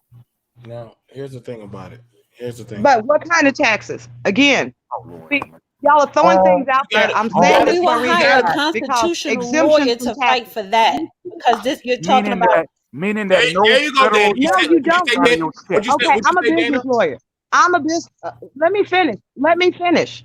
Let me finish. Dana throwing in stuff. Constitutional lawyer. Constitutional lawyer doesn't really know anything about ad valorem taxes. They don't deal with estate taxes. So let me break it But I down to want you. it in writing, and That I want it part of the No people have payroll Constitution, tax, because I successfully want the gotten none civil rights whatsoever. of Free 1883 medical for overturned back to the all ADOS. What do you 1875 want in Civil Rights writing? I Act. haven't gotten it out of my mouth yet. Dana, I haven't gotten it out of my Got mouth what yet. out of your I mouth? haven't You gotten it keep out of my mouth asking yet. what do we That want, you have as to if you don't know, and that's what I'm telling you. And also, if I'm going to have somebody Dana. fight to overturn or include a new constitution or constitutional right for particularly ADOS, I have to make sure that we hire a constitutional lawyer. Now, Dana, I agree with you. I'm not A fighting. constitutional, wait a minute, stop. Go. A constitutional lawyer, the way the Constitution is changed is through a constitutional convention. Either Congress calls it, or either the individual states call it. It has to be a majority of those states that call it. Yes, and that's what we have, the HR 40 that's sitting on the House that we need to push through and have revised. Now, Dana, I wanted to tell you But that. you need a lawyer to help push for that. That's why Johnny Cochran was pushing. That was what he was doing before he died. You still need legal representation. Now, I agree with you, Dana. All I'm saying is this, and I'm not fighting. I'm like, the main thing about this is what I'm trying to tell y'all. One of the main things about it that the Native Americans did, that and a lot of people are doing, they are having circular funds to keep coming in to fight the endless battle. Y'all understand what I'm saying? You have to have funding to fight you need funding. Definitely do. You got to have funding to fight these wars. You can't just say how much did Shelley Luther get just to keep her one salon open? She got $500,000 in less than 2 weeks. $500,000 for legal fees just to keep her salon open. What? She knew she was about to go to jail. $500,000 in less, and it's still growing. The fund is still growing. But what I'm saying is, I understand the theory, but like I said, we have to be comprehensive. We have to look at estate tax. We have to look at estate tax. We have to sit up there and look at capital gains tax. We have to sit up there and look at sales tax. We have to sit up there and look at property tax. I can go on and give you more and more taxes where they will intentionally, they can sit up there and pass a tax. They can sit up there and pass, like, for example, oh, you know something, we're going to rezone your area. And if you want to add an air conditioning unit, fix your air conditioning unit, buy a new air conditioning unit, guess what you're going to pay is $10,000. That's just the fee that we charge. So there are a lot of things that go on that when areas try to move ahead, you have city council members, you have county commissioners. So what we would have to do if we wanted to really and truly be like the Indians and get this area where we're self-governed, we would have to be in control of the jurisdiction. That was key, jurisdiction. Their laws are in charge of both civil and criminal cases. So right now we're at the kind of disadvantage in which no matter what we get, they can change the law tomorrow. Don't think they can't repeal the 13th Amendment just like they did Prohibition. Okay, then let them do it then. Let them do it. First, give us the reparations. Then let them change all the goddamn laws they want. Right, because my question would be, how did Jim C. McGirth, how did he afford to take his case to the Supreme Court? Who backed him? An organization. He had a lawyer but I believe his lawyer came from his their native or whatever organization, which has millions of dollars to do so. Casino. Because they bought a child rapist. He took his case against the state of Oklahoma to the Supreme Court, a child rapist, and won. And then they honored a treaty that the United States disowned centuries ago, saying that, okay, you get to have this some more land in Oklahoma in your jurisdiction, not so much ownership, but jurisdiction. Because now the Muskie, they have their own justice system to where if somebody commit a crime, it goes through their native justice system. Let me ask you a question, Dana. Let me ask you a question. Would you not rather you be taken to court by your own people than by a foreign company or foreign policy? Would you rather it not be done by us? Foreign policy. Now I'm saying, like, instead of having it done by the federal government or the state. Yeah, like us, a black tribe of people, your own people. Would you not rather deal with us in court? Discussion: can we govern ourselves? No, hold on. No, that's the question. Because that's a great question you asked me. So the question, and I will rebuttal with that. I will probably, at this point, I will probably say no, because there's too much divisiveness within Black people. So you have to trust one another. That means we're going to have to govern one another. So if we can organize now for just a simple reparation study bill to get passed through the House or push for that, and we're going to sit up here and argue about, well, what do you want and how is this fourth other, then how can we govern each other? How can we sit up here and say we have this piece of land and I'm going to and we're going to govern each other on this land? I wouldn't trust that. Because we can't handle business now. Piggyback on what Dana said. Is it me, or is it a insidious irony that we are comparing ourselves to people who are already currently right now govern themselves? Who are we talking about? Right. The natives. The natives. The five tribes. They are living on their reparations right now. It just got expanded to more. Themselves. Wait. He's right. He's right. They are doing that. He's right. Everyone else is piggybacking on our civil rights movement. Is it to compare us to them, and they have their own goddamn land with their own laws that the United States government won't touch? Well, see, here's the thing about it. I keep trying to tell you, because we didn't fight for that. You weren't fighting. You wanted to be equal. You wanted to be equal. You wanted the white man to prove him. You wanted that approval. So that's what you were fighting for. So you wanted to be in the white man's army. Fight for that. Some of the civil rights fought for that, but I see your point.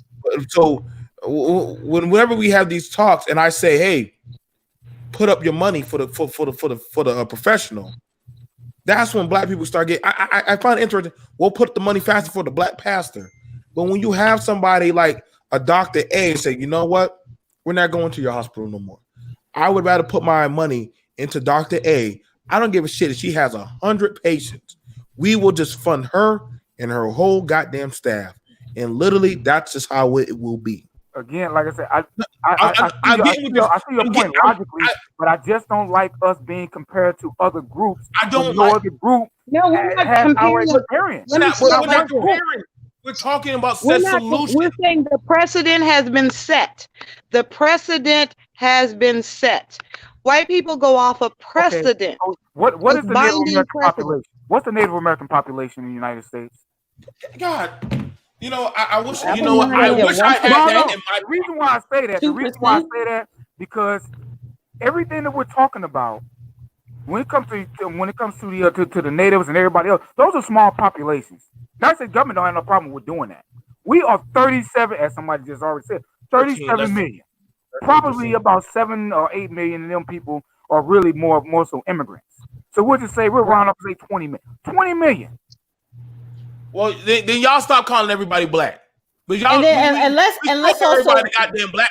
Let's also they are Black, but they're just not ADOS or Foundational Black Americans. But let's just say this about the Native American: they don't really have generational wealth. A lot of them are alcoholics. Just because they living on these reservations in these states, it's not all glory days either for them. So it's pretty messy there, because I don't understand how and I don't like to, and perfect blackness is correct. We should not be comparing ourselves to other people because if you mean to tell me that you would sit up here and allow for a person who raped a child for his case to be overturned and let him go, and now you have 1,800 cases that could be overturned because you didn't honor a treaty centuries ago, that is a problem. So, and then, but I don't even care what they're doing. The question that I'm asking, as far as Black people, particularly in Tulsa, how does that affect us? See, that's where I go. How does that affect us and what we need and what we have to get? And then what do we have to do to organize to get it on a state level? This is why. Because Oklahoma owe Black people. I'm so drained. 2 years ago, they won in the Indian courts. In the Indian courts. Indian courts. Indian courts. A group of Black Americans won tribal status. They are already considered African. I mean, they're African Americans, but they're also considered part of the Muskogee Indian. Right, because they were part of the Trail of Tears. They said fuck being with the Blacks. I'm going with the Indians. They seem like they winning. I would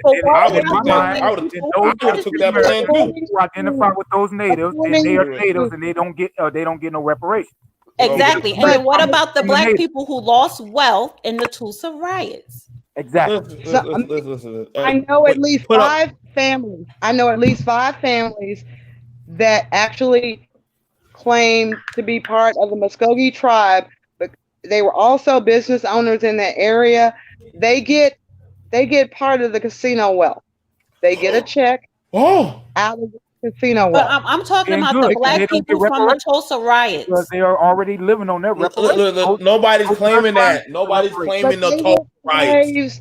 They were slaves in the United States that during the census, when they went around, when there was a Freedmen's Bureau, they were able to go back to the records of the Freedmen's Bureau and show that their ancestors were with the Indians when the Freedmen. They were part of the Trail of Tears, the Muskie, the Seminoles. Yes, I'm talking about the Black people in Tulsa, Oklahoma, of the Black Wall Street. They are owed reparations. But if the Native Americans have jurisdiction over that land, which was just struck down in July of this year, how can the Black people of the Black Wall Street regain reparations from the state of Oklahoma if the Native American now controls it? Wait. I thought you said, hold on now. Now you're saying they control it, but now you say they don't own it. Like, which one is it? They don't own the land, but they have the jurisdiction there. So hold up. So you did say jurisdiction. Now I want you to understand. Do y'all know what do you know what jurisdiction is? When you're jurisdiction over something, that means you're literally you're exactly. You're calling shots. On a legal aspect, but you don't. Some land they own and some they don't. But that's what I'm saying. So if they have ownership, jurisdiction in Tulsa, how are you going to pay the Black people of the Black Wall Street? Well, one of the things because you can't. One of the things that they're exploring right now. This is my question. Things that they're exploring right now. Listen, I'm asking you a question. And let's hear a question. The state of Oklahoma does not have jurisdiction or control over the city of Tulsa, Oklahoma. Then how can the state pay back reparations to the Black people that lost their wealth from the Tulsa riots? Let me tell you why. Because you would go to the federal level because they were using the army to bomb the city. No, so I would, hold on. I'm telling you. No, and what you're telling me is your own opinion, and that's not a fact because the federal government say we didn't cause it. Right. We didn't do anything for anything. We came in there to help. The federal government could wash their hands. Right. Okay. That's what I'm getting at. So hang on. So I'm telling you, but I was the first one to start talking about Black farmers getting reparations, and literally they went after the FDA. They went after the food of the government and saying, "Hey, y'all owe us $1 billion." Because our food is regulated under federal. Now, hold on now. Now they found out that literally in that state of Mississippi, the Black farmers weren't getting treated the same prices like the other white farmers were. So they said, hey, we're not getting treated fairly. They brought it up, they kept going, and they said, listen, this is the portion, this is what needs to be done. You gotta tell them what you're trying to do. Now, literally, all those farmers have to split up that money. They don't all get not one farmer's gonna say, I get $1 billion. No, they have to split that money up. Correlate that with the Black Wall Street. Now I'm gonna correlate that and with the federal government. Okay. We'll do that later. But what I'm saying no, is, we're going to do that now because that was my question. Listen, because my point is, which is the topic of this whole Dana, calm the fuck down. Calm the fuck down. Michelle. How can we get reparations? She's asking a very poignant question. Let her ask the question. Dana, what's your question, dear? If the Native Americans own the land, how can the Black people that was burnt out and their wealth taken away, how can they get reparations from the state? Because here's what you'll do. You will say, listen, before y'all have taken over, we still have a prior case with the state of Oklahoma. So the state of Oklahoma. There is no case? Oh my God. So wait. You're giving me your opinion. Okay. So if there's no say case, this one more time. You could say war crimes. You could say war crimes. That regardless of who owned the land theoretically, the people can show that they have a deed. They can trace their deeds. They can trace their leases, and you can do war crimes. Thank you. Against the United States government. Against who? The state or the natives that live there? The state. I said the state of the United States government. Control that land. Whoever owned the. See, okay, this is what I'm getting at. Because I asked a question and you did answer, but this is what I'm getting at. You can't sue. Who owned the plane that bombed? Who owned the plane that bombed? Who owned the plane? Who owned the plane? Who owned what plane? That's a fact question. Who owned the plane that came in and bombed and burned? Do you have a record of that? Because I know where you're getting at. Is there a record that the federal government sent in a plane and bombed? No, nobody owned the plane because the federal government do not have that on their records. They don't have that evidence to show that we are responsible. But the state does. But the state doesn't own that territory. So you can't get reparations if it's owned by somebody else. I'm not. Dana, stop switching. I said, who owned the plane? First thing, who owned the plane? Who ordered the plane to drop the bomb? Very simple questions. You know all the answers. Who owned the plane? Who ordered? Who owned the plane that dropped the bombs on Tulsa, Oklahoma? We do know the federal government. That's in dispute. Thank you. That's in dispute. Because if you know the answer, why don't you just say it? The federal government has denied, and the state, the state of Oklahoma and the city of Tulsa has denied any responsibility for bombing anything. But there is evidence that no, they have it. I'm looking it up right now. The U.S. provide reparations for 1921 Tulsa race massacre. The race riots report issued by Tulsa Race Riot Commission in 2001, the state and local government involved have failed to take action. They didn't take action.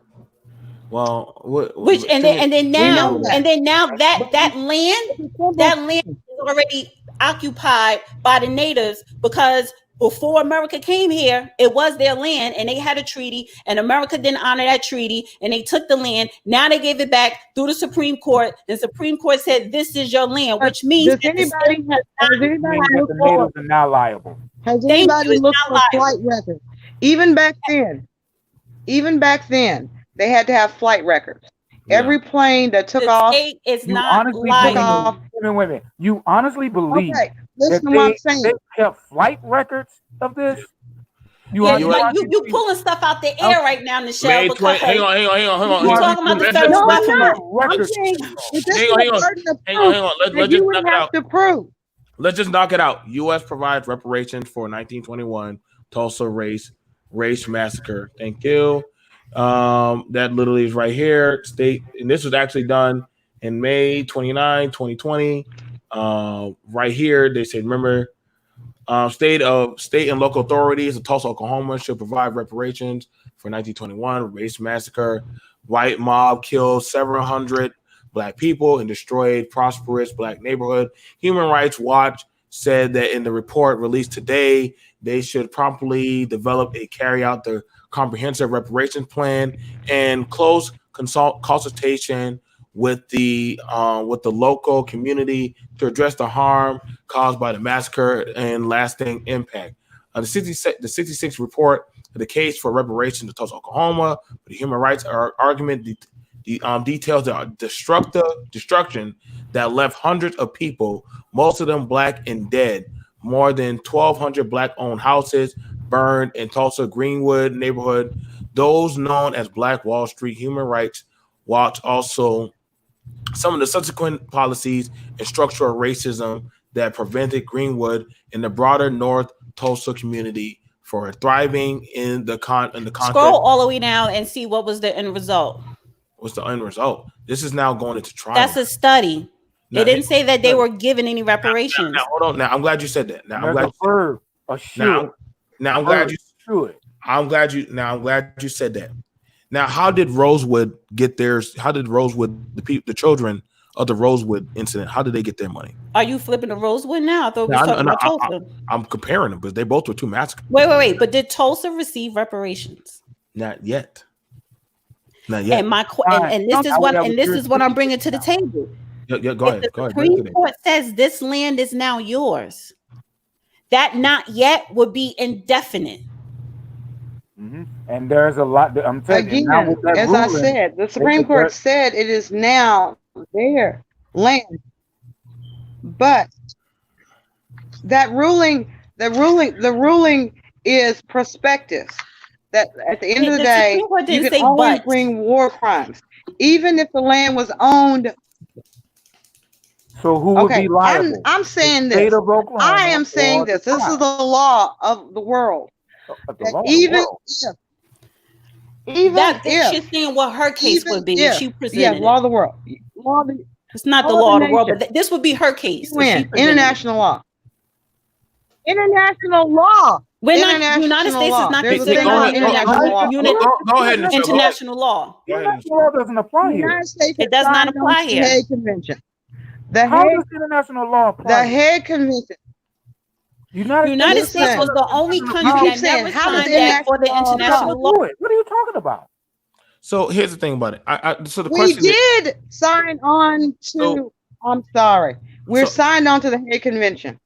We're signed on to the Hague Convention. That's the long and short. Martin Luther King and Malcolm X were abide by any. So let me ask you this perfect. Let me ask you this perfect. What finances are y'all having to generate for a lawyer right now, or anything for these cases? I just want to know what do y'all got going on for anybody to take on these cases right now? Right now, in the state of New York. I want to act perfect right now. I'm gonna come to you about New York, but I want to know about this. No. We're talking about it's different states here. Well, I said let's ask about. Okay, let's ask about. Because y'all didn't have no money either, and y'all still don't. Because your act was not passed. How you speaking for us? Because I just read it. The Gully Geechee Act was passed through the House. It wasn't passed through the Senate. Actually, and that was only for cultural, historical sites preserved. You didn't get a check. It's still poverty upon black people in the Geechee Gullah areas and land. Wait. So miss me with that bullshit. So here's the thing about it. Here's the thing. And I'm talking about on a state level. I want to handle this. So my people. I'm gonna step out and come right back. Okay. Better connect. So I'm gonna step out and come right back. You like to play this Your Poverty Act, right? Because you keep saying y'all. So we like you're not included because you don't got shit either. Oh, I got my shit, baby. I got mine. Y'all don't have I got power. Mine. You want to know how much my acres of land? Y'all my don't acres have power. You still the white people. You want to know how much my family acres of land is worth? On the Gully land, you want to know how much it's worth more than the land you're sitting on right now. Okay, you want to know how much my family land is worth? My family. I don't need to know how much you're worth. I'm generalizing it. See, you're taking it personal. But the fact is that because you're generalizing Gully separate from everybody else. And that, sir, is where you and other people like that think like you go wrong. Because we all still in the same damn boat. So when you want to be condescending and ask perfect blackness, how much money did y'all pull together? See, it's not about how much money you pulled, where you live at. My point is, I would say this. How many people, black people, came together in the fucking state of New Jersey and organized and pushed for that goddamn reparations bill that's sitting on the state floor to be pushed through? And I would tell you, not enough. The same for New York. And that's a problem across black people across the United States. Right. We don't sit up here and partake in the science of politics. Because now we're talking about public policy. Because that's where the power is at. I don't live in New York. I'm sorry. It's not about just New York. It's every state in this country where you have black people that are living below the poverty line, that are owed reparations. We don't partake in the science of politics. And if you don't have power in politics, then you have nothing, because it's about power. So when we ask about people, you know what, put up the check to hire people. It falls on deaf and quiet ears. Like, I mean, it's gonna take money. That's one thing I know about. Like, it's like when I watch black men complain about women and you're absolutely right. So guess what? So it takes money. So guess why are we not? And I'm pretty sure we could agree on this. Why aren't black people demanding the Black Lives Matter organization, the NAACP, the Color for Change, all these black, quote unquote, black organizations that got millions of dollars from corporations within the last 30 days, that got millions of dollars annually from black people and other people and from the federal and state government? Why are we not demanding that their ass put up the money for the legal representation that we need? I'm going to tell you why, Dana. Because I don't fuck with none of them. Because I did not start them. I don't know what they're about. I see and people. That's where we go wrong. Because that's what they're there for. They're there to take this to the Supreme Court. They're there to take this on a state level and push those public policies. But the only way for them to do it, we have to demand it. So what has Black Lives Matter passed for me or Dion as black men? What law have they passed for me? They haven't passed anything. And that's what I'm saying. So why are black people running around here screaming Black Lives Matter? No. It's how you think. They passed something for the LGBTQP. They passed something for them. No, they didn't pass something for me. Right, we agree on that. They didn't do anything for us. So why aren't we demanding that? Hold on, wait. Because this whole time for the hour power, I've been talking about. Understand this. The whole thing on the show, the whole time for the hour power, I've been saying, listen, fuck everybody else. Put up your own goddamn money and move silently by yourself. I'm not looking. It's not about moving by yourself, because when you're talking about black people put up their money, we don't even have generational wealth. We don't have wealth. We don't have anything. Majority of people are poor. But you know who got it? I know that. We understand all that. What we don't have, we don't trust each other. We get it. Don't demand color change. We don't demand from the earth. We don't demand for Black Lives Matter. We don't even demand from the goddamn politicians that we put in office. I ain't in South Carolina. Y'all don't even have a hate crime bill passed, but you still keep re-electing Clyburn back into Congress. I'm not finished. I'm not finished. I'm not finished, honey. So let me finish talking to BMT. Let her finish. Then the show goes. You keep re-electing Clyburn back in the office in South Carolina, but you're talking about some act that only passed the House. But you keep re-electing a man that has done shit for black people. You don't even have a hate crime bill. So where was the black people in South Carolina pushing to have a hate crime bill passed, especially after the church massacre? Did we elect him or the white folks elect him? Let's get that shit out the way. What? You don't live down here where I'm at. But the black vote is powerful in South Carolina. Majority of a lot of black people live in South Carolina. When I asked, mind you, when me and Michelle were asking for black people to fund a black school, can we stop with what we don't have? I'm talking about Clyburn. Can we stop with what we don't have and start talking about what we want to do? Representing. We don't partake in the science of politics. No. Those of us who do, we don't have time to keep talking about the woulda, shoulda, coulda. I'm here now. And y'all ain't do shit. Thank you. Guess what? BMT, you said after Dana spoke, you were going to let Michelle speak. You're right, Dr. So A. she has not spoken. Thank you, Dr. A. Michelle, I do apologize. Thank you, Dr. A, for keeping me on. Michelle, okay. Yes, ma'am. Look, I'm not going to get into this. Is what happens with all of our roundtables. There's always some person that says, We don't have this. We don't have this. We didn't do this. Don't. I don't trust Black people to lead us. Okay, if you don't trust Black people to lead us, then how can we get together and discuss how Black people will lead us? You are an axe in the, you're a fly in the ointment. I have nothing to value. That at the end of the day, we're talking about solutions. Don't sit up there and constantly tell me, well, no, we're not talking about 35 million. We're talking about maybe 20 million. I'm not sure. I pulled that shit out of my ass. We're talking about real numbers. There are 2 million confirmed immigrants to the United States from Africa. We could find the numbers for the number from Jamaica and Haiti or Belize or whatnot. We can come up with definite numbers, but don't sit up there and fucking every goddamn time Black people get together and try to come up with specific numbers, because that's what you need when you go into Congress, when you go to talk to the House of Representatives, when you go to talk to people in court. You need facts. Don't sit up there and say, oh, well, they denied it. Okay, how do we prove who owned the plane? Who sent the order? Oh, they ain't gonna tell us that. Then we have no proof. So shut the fuck up. We need to prove things. If we can prove things, then we can move forward. This is the problem. Every time we try to move forward, there's always some fool that sits up there and says some reason why we can't. Why can't we sit up there? I don't care what the number is. You asking I sit up here and said $1 million. You was asking how, who, what, why. So you weren't coming with solutions. You was asking how, because you didn't read up on what is already there at the table. You didn't read up on the current research. I've said specifically, no, bitch, I will call you a bitch. Because at the end of the day, you said call me a liar. And I said you need to abstract. I said we needed to focus on capital gains taxes. I said capital gains taxes. Do you know what gains taxes are?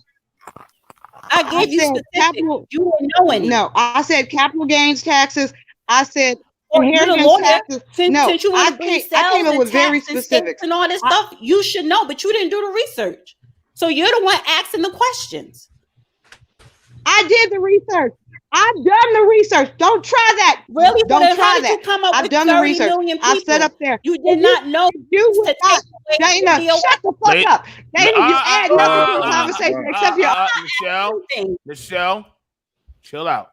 I don't even know what the fuck she's saying. I don't know, Michelle. Dr. A, you take over. Dr. A. Dr. A. Well, you know what? I want to go back, BMT, to the article that you posted for our viewing and listening audience, okay, about Tulsa. And let's go back to that article and try to answer Dana's question, because the question is poignant. How do we get reparations if the Native American now has the territorial right? They now have the quote unquote power. So I think going to that article and really having an understanding, what are they talking about? State, even though it says the United States, okay, the case for the US, the bottom line is they point to what? The state and the local government. What is the local government? Are they talking about the Native American? Because that's what it sounds like. And so that goes, I think, to Dana's point, is that it's bullshit, because either the state makes the reparation or you're relying on the broke ass Native American community to give the reparations. That's not realistic at all. Right. They'll pass that to the U.S. government real quick. Exactly. They will quickly pass that. That's right. I get that. That was very well put, Dr. A. I will see that as if that does go further. You get what I'm saying, Dana? From what Dr. A is saying, I agree. They're gonna be like, no. That ain't had nothing to do with us. No. I get what you're saying, but they're gonna pass that off to no. That was before we took over. That's that white man. Y'all need to go to court for him. Y'all Right, need to handle which this. means they're not going to get anything. This is why a lot of times these court cases or these public policies are pushed or are passed, because the more you have more cases like this that are in favor of other people, that means it's not going to be in favor for us, and we're still going to be left out, because they're going to say, well, we just gave how many $3 trillion or $7 trillion for coronavirus for people who are unemployed. But remember before in 2019, right, with the blacks and the whites in Congress and regular black folks saying, well, they don't have the money, and white people saying they don't have the money. No, the federal government has the money. Your state even has the money. So they're always going. Sure, they do. We always have to be a step ahead. And the problem, in which I did put to the table, yes, ma'am, we always asking these unintelligent questions of, well, how much money we're going to get, or or we're not going to get it. A lot of black people are very pessimistic, and this is not the time to be pessimistic. And if we have research that was done on reparations. It's there. Just read it. And then you go to your local government and you push for that, especially on the state level. I agree with you, Dana. The thing about it is, and how much are the studies? I'm asking a question. How much are these studies saying per person?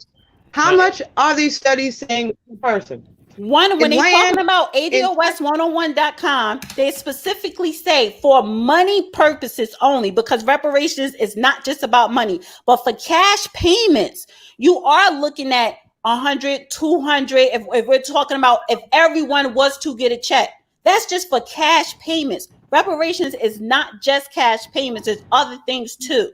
Right. So someone who has 0 or minus 10% of wealth in their family, and they come across 200,000, if they know how to invest that, you damn right, that's a great start to push you out of poverty. But that's just the cash payments. Now we got to talk about your health, because we live in a lot of communities where we are disenfranchised, and it's environmental pollution. Then you got to talk about what is in the neighborhood as far as the food and the food deserts, and what are they feeding you. Then you got to talk about home ownership and how we was cut out of that and continue to be still cut out of that or discriminated against. Now that I want to bring in, that's where Dr. A is going to come in. Dr. A, you lead your own practice, correct? You have your own practice. Right. Sis. Right. And first of all, we applaud you for that. Thank you. And you have to be able to show that you are a viable person before they really want to start dish out this type of money, I believe. Right. Could you go into that? Because everybody thinks that they're just going to cut you that check. Could you go into more detail before I pass it over to Brother Dion? Then we have Perfect Black and Iori that'll come on in. Everybody who's coming on to chat, like the video. I know this is not an easy question. I knew this was going to be an easy video, but I definitely want this because there's a lot pent up, and it's not going to be something overnight. But it literally, I know Brother Dion, he's taking notes, and we're going to be talking about it later on in the evening. But Dr. A, please explain, because I know literally you spoke about it. Literally, you got to have some way to get these people to want to actually give you the money and the qualifications to do what you're doing. Go ahead. Right. So the Department of Health and Human Services, when it comes to the medical arena, that is the funding entity under the Department of Health and Human Services. If you are demonstrating that you're providing a service to a set community, and you have documented that in your paperwork, that you're serving X community, and this community is facing these various health crises, then the funding is coming from HHS, period. Okay. And so this is how within medicine, you're able to break down funding to specifically have offices, specifically have the development of a hospital, which we need to initiate. That has not been done. Hospital systems, etc. It's through Health and Human Services. So that's tax dollars that we have all paid into, but that we're reaping no benefit from. We reaped no benefit when Charles Drew developed plasma transplant and then had to die on the street. And here it is 2020, and we're still dying on the street. Now it's COVID, okay? We can get blood transfusions and we're still dying on the street. So we have to begin to exemplify. These are our statistics. These are the set professionals that are going to go into these aspects of the community and impact the disparity in this designated way by serving the community in this designated way. And to couple that is back to a very important point, BMT, that you made. Why are we as Black people so willing to only feed one professional, which is in the pulpit? And every other Black professional is basically scrambling to try to get on their feet. Damn it, facts. Yeah, Facts, it is. facts. May I And say on that, something? on that note, I pass you the mic. Well, she literally spoke about exactly what I was going to say, because when you look at these churches, and I applaud everybody for being able to, to come together in that aspect. But when you look at these churches, they're already playing that political game. They are tax exempt. So if we're talking about financing lawyers, if we're talking about financing projects, we already have the system set in place. We have to use it. When it comes to and put pressure on them to make sure they're using it properly. Check all the books, because those are community organizations. Now we're talking about what she talked about was plasma. What'd you say about the plasma, the invention? The guy That Dr. Charles Drew created successful plasma transplantation. However, even though blood transfusion began to save lives in America due to his innovation, he was left to die on the streets thanks to discrimination. And we have that same historic truth in 2020 with the COVID-19. We're still dying in the street. Yes, ma'am. Now, when she's talking with that, those are the when I said that we should be getting all of our patents back. Our people were a tribal people. We didn't. It wasn't just one person that benefited off of their works. The whole tribe benefited off of it. So that's one of the things I'm talking about. We have over 1,000 patents that they use right now today that we should be getting paid off of right That's true. now. Facts. Yep. Big facts. Go ahead. Go. First, one more quick thing. When we first started talking, I can't remember who said it, but we heard someone say something about we sound like ladies when it comes to divorce. When you look at the system of divorce, the system that is set up, they literally have paths and everything set up. So, and if you look at it, so that they can go check the boxes and start deducting or adding up all the money that they're supposed to be getting. When you look at the reparations, they have done it many times before. And it's the thing that really bothers me about this stuff. We have to sit here and prove our case when it's already in all the history books. If you really look at the books, if you look at the expensive ones, the ones that cost like $10,000 a book, you look at that type of stuff, they have it already there. They published it all. They published all this different stuff. If you look at the different wars that America has gone through, they have it right there online. You can literally look at it. So when it comes down to proving these things, they already know it's been proven. We got to sit there and go into court and reprove something. It's like buying property again. My grandfather owned my great-great-grandparents owned property in Alabama. They got ran off their land. Why should I have to go rebuy the land? Why should I have to go rebuild the building? This was stolen from us. These are things that should be definitely. No, I agree. I agree. Let me sit there and ask you this. I've had so many people come to me, including members of my own family. And I have a vested interest in protecting my own family. Nichelle, how do we fix this shit? And I'm like, as a lawyer, I look at it and go, okay, right now, I'm shit out of luck. That's what we call it. Statute of limitations.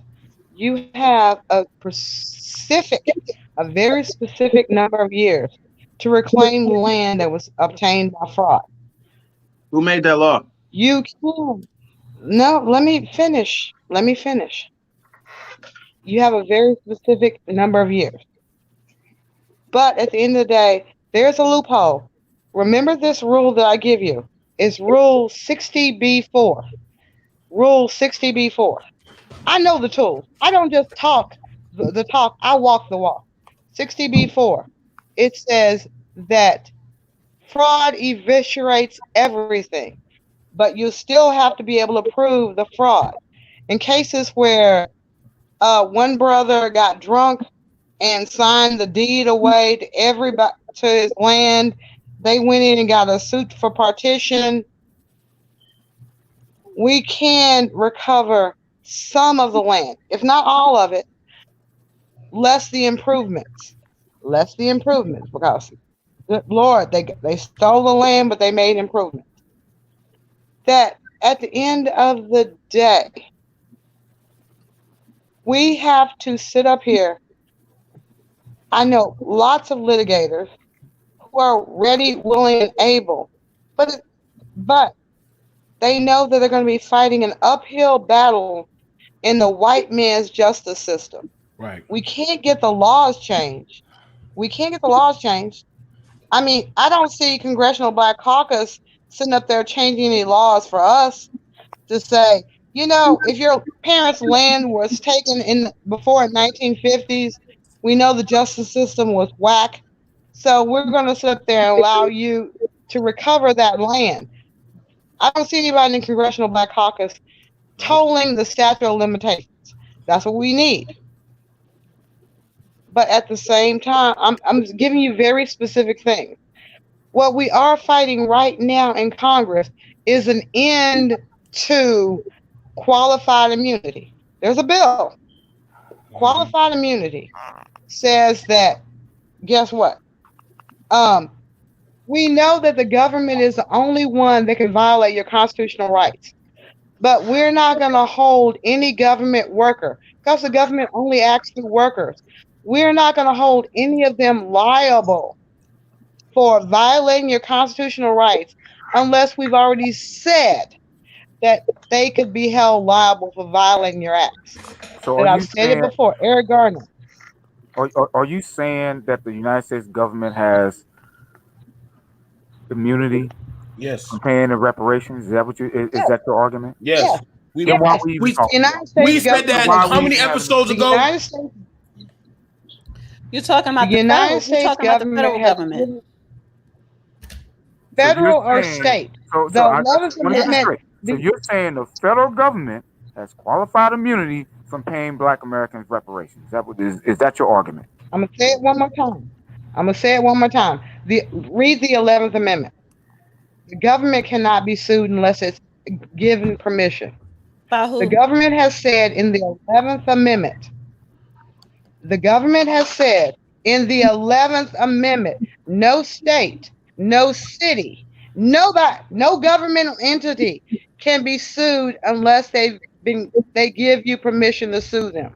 Unless the federal The government give you permission. Wow. She the actually only time the federal is literally right can here. y'all let me finish? Go ahead. The only time the federal government gave people permission to sue was 42 USC 181 to 42 USC 185. Byron Allen's case, they just said that unless you can show with evidence, not with your history lessons, conjecture, and all this other shit, actual facts, that the only reason, if they can find another reason, you're screwed. Which you have is to why, show that the only reason. Which is why you have politicians. They're not in the state of New York. Assemblyman Charles Barron in the state of New Jersey is not a lawsuit. It's actually a public policy. It's actually a law they want to implement for the study of reparations so that they can get reparations. So if you want to reference the 11th Amendment, where you cannot sue the state or the government, because unless you get permission, I guess, from the federal government, but you could implement public policy. So let me. I will say this, and I'm only speaking for. What is public policy? Hang on, Michelle. Hang on, but I'm reading this, and it says the 11th Amendment. This is for kids. This is kids study, so that way it simplifies it for those who can't keep up. I'm going to go the 11th Amendment to the U.S. Constitution says the U.S. courts cannot hear cases and make decisions against a state if The it's federal courts do not sued have the authority to hear by cases brought by citizens. private citizens against states. Well, hold on. Now, so Nevertheless, the Supreme Court has held that Congress can abrogate state sovereign immunity when using its authority under Section 5 of the 14th Amendment, and that the bankruptcy clause itself abrogates state sovereignty immunity in bankruptcy cases. The Supreme Court also held that federal courts can enjoin state officials from violating federal law. Now, I'm gonna tell you right now, there has hardly ever been it. That's 42 U.S.C. 81 through 85. That as every civil rights attorney knows at this point in time, that 42 U.S.C. 1983, they have ruled that unless there is a specific court case that you can find that says this type of behavior is illegal. Let me give you a case in point. Police raided a business. Fundamental question to ask. Go ahead. Wait, before you ask the question, let me tell you the case. Police went into the building with a warrant, look for very specific evidence. Money was not what they were supposed to be looking for. They found $200,000 worth of money. They took it. The police officers took it. They didn't log it in. They logged in about $20,000, but there were surveillance cameras that proved that there was $200,000 that the police stole. The Federal Court of Appeals said that they could not sue under the civil rights statute because there had never been a case where police had stolen that much money. So to your point, Michelle, if you say that the 11th Amendment, if you say that the 11th, you cannot sue the state, but this case, with the topic that we're talking about, McGritt, whatever his name is, he sued the state of Oklahoma at the Supreme Court, and he won. He sued the Supreme Court for violating. Let me say it one more time. He sued the state for violating a treaty. He did not sue for civil rights violation. The only time you can sue the government is not a civil rights violation. Right. The only time you can sue the government is for torts. What we're talking about, reparation, is considered a tort. T-O-R-T. It's considered a wrongdoing. It's considered a wrongdoing based on well enunciated tort precedent. That at the end of the day, you sue when you say they violated my constitutional rights or they violated the law. Unless you can point to a law that they violated, you have to go to the Constitution. If you 1883, when they reversed the Civil Rights Act, before the Freedmen Rule, when the federal government took money from the free black slaves, took their money and left them broke. So, they owed that money. 42 USC is still valid. 42 USC 1983 is still valid. I do this with other attorneys all the time. We are constantly frustrated. That's why we have a bill. We finally got a bill before Congress to end the court-created idea of immunity from lawsuits over the bill that Congress passed. Congress said you should be able to sue for any violations of your civil rights. If they violate your Fifth Amendment, take your property, you should be able to sue. The federal courts said no. In Pearson v. Ray, when several preachers were arrested for praying with white preachers in Mississippi, they suddenly said, wait a minute, we can't allow all these lawsuits for police officers during the civil rights movement because, that'll be a lot of lawsuits and we're not going to allow it. So we're going to say if you're in uniform, you can't be sued 99% of the time. So, jump ahead. Can I reference to something? Because hang on, go ahead. It's a treaty because because the Native Americans, they bring up their treaties that were violated, but black people had it too. Adams Onis Treaty. which provide a strong statutory basis for reparations for Blacks should pursue. Legal issues arise out of Articles 4, 5, 6, 9 of the Adams-Onis Treaty that articulate the citizenship and land rights granted by Spain to all Black settlers and rights that transfer with them. So there are treaties, that's just one of them, one of many, that the United States federal government did not honor. So what you're referencing to, yes, you're correct. But at the same time, we do have a case for reparations. So do y'all have any that has nothing to do with the 11th? So are y'all putting up any way of how to make some viable resources of money to keep these people afloat? So, but I'm pretty sure about it. Dr. Paul Anderson says in this book, the first step Blacks must take to demand U.S. government provide a historical investigation into legal issue, identified and make a formal claim. The NAACP, the only one that's available who's also right now, suing the Native Americans also. The NAACP Defense Fund. Exactly. The NAACP Defense Fund was founded by Thurgood Marshall in order to pursue legal redress under Brown versus Board of Education. He was one man that was fighting. He asked for donations. So when he had to get into a legal battle with the NAACP. No, I'm just sitting up there saying this is history. The NAACP actually took control of the NAACP Defense Fund that Thurgood Marshall started and to fund his... Right. That's right.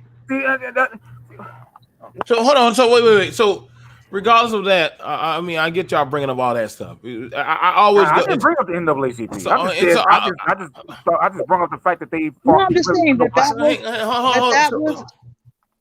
But I'm about now. I'm just. Excuse me. I'm a poor Black. You know. What do I know? I'm a poor Black man. But I would sure like to know. Because I'm in the now. I ain't going back to the past or any of that shit. You have to go back into the past because it was the past public policies that was not honored or that was put in place that have us disenfranchised today. So here's the thing about it. You want to know the funny thing about it?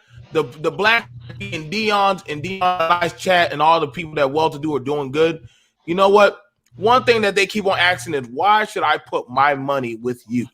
What is the return on investment? Exactly. You know what I tell them? You know what I tell them? Yeah, I'd sure like to know that. Exactly. You know what I tell them? I'll tell everybody this. Hold on, Let the brother answer. Let him answer. Say this. Trayvon. Michelle, let him answer, Michelle. Let him answer. Because me and Dion want to hear this one. I want to hear it. I'd like to hear. Oh, it's pretty simple. I ask those people. I ask those guys, whoever, whenever they ask that question, then you sit in your own part of the country and you worry about your own self, and we'll deal with what we need to deal with in the Black community. Because if that's what you're gonna be doing, then you deal with your own shit. And this is why we are dying off like we are doing now. Exactly. Like I said, this is why other communities they don't have this kind of talk. They don't talk like that. Can I say this? Can I say this without anybody understanding what I want to get this out there? Because Benjamin Crump, I have no problems with him. He got $1 million for Trayvon Martin's death. Lee Merritt is currently fighting over the death of Basant, what's his name? Amber Geiger fiasco. The federal court told him, you have no case against the city of Dallas. Okay, that's fine. You have no case. He's a settlement lawyer. How was Benjamin Crump beneficial? Okay. I'm just saying that right now, those are the civil rights lawyers that have the GoFundMe account. They have Benjamin Crump is no good to the Black community. Tell me what benefit does he provide to the Black community? Let's be for real. No, see, here's the problem about it. We have yet addressed, because here's the thing about it. If you don't have the numbers to employ your own people to go fight the good fight, then guess what? You're wasting your damn time. You're a standalone. I asked, BMT. No, I'm just saying, but here's the thing about it. I'm looking at solutions. Is Zimmerman in jail? Guess what? No. Are you? Do South Carolina have a hate crime bill? No, you got. I guess what does it matter we if have a nobody's militia. able Do to you have a afford- militia? I'm strapped. Do any of y'all got a militia? Dana, money. Do you know how much it costs? Let me know when y'all start strapping up. Civil rights attorney to get help for people who has been racially discriminated against and all that. Question. You brought up Benjamin Crump. I'm asking you a question. What has he done? What benefit has he been for the black? I'm not saying anything. You're right. I'm not going to argue that point. What has he done? I'm sitting up here. Turn your volume up, Perfect Blackness. How many cases has he won? Turn your volume up, Perfect Blackness. Yeah, I don't know what he's saying right now. But it's because we're fighting an uphill. Lawyers are fighting uphill battle. That's the long and short of it is. I got a case that just came across my desk of a woman whose husband was killed in Austin, Texas, because he had COVID. And they said his quality of life after COVID is not good. We're not going to continue to treat him. They withdrew all care for this man. Do you know how much my heart bleeds for this woman? But I would have to. But my heart bleeds for this woman. It really does. I will sit here and post her story left and right. But at the end of the day, she's like, Michelle, will you sue? And I'm like, sitting here going, with the way the law is, the likelihood of success on the merits, the hospital had every right to pull the plug. Unless you could have got him out of the hospital, found another hospital. He's dead. Her husband is dead. She has a recording of her talking to the doctor, begging him to give him at least the minimum qualification. Let me pass it on. Let me pass it on down to Iori. Since his name was brought up, what does he want? Jesus Christ. Let's pass it on down to Iori. Because, like I said, we've totally gotten off topic. We are off topic. Here's the thing about it. Go ahead, Yori. Go ahead, Yori. Go ahead. Okay, so I wanna kind of reframe this thing. Are we talking about the reparations thing, or are we just talking about income creation and like just that part of it? No, we're supposed to be talking about reparations and about Tulsa, as Dana has poignantly pointed us back and back and back to the massacre that occurred to Black Wall Street in Oklahoma. And the panel still has not answered the fundamental question. Who is responsible? Honestly, right now, go ahead. Can I say something real quick? I had two questions, but I want to just really address what she said.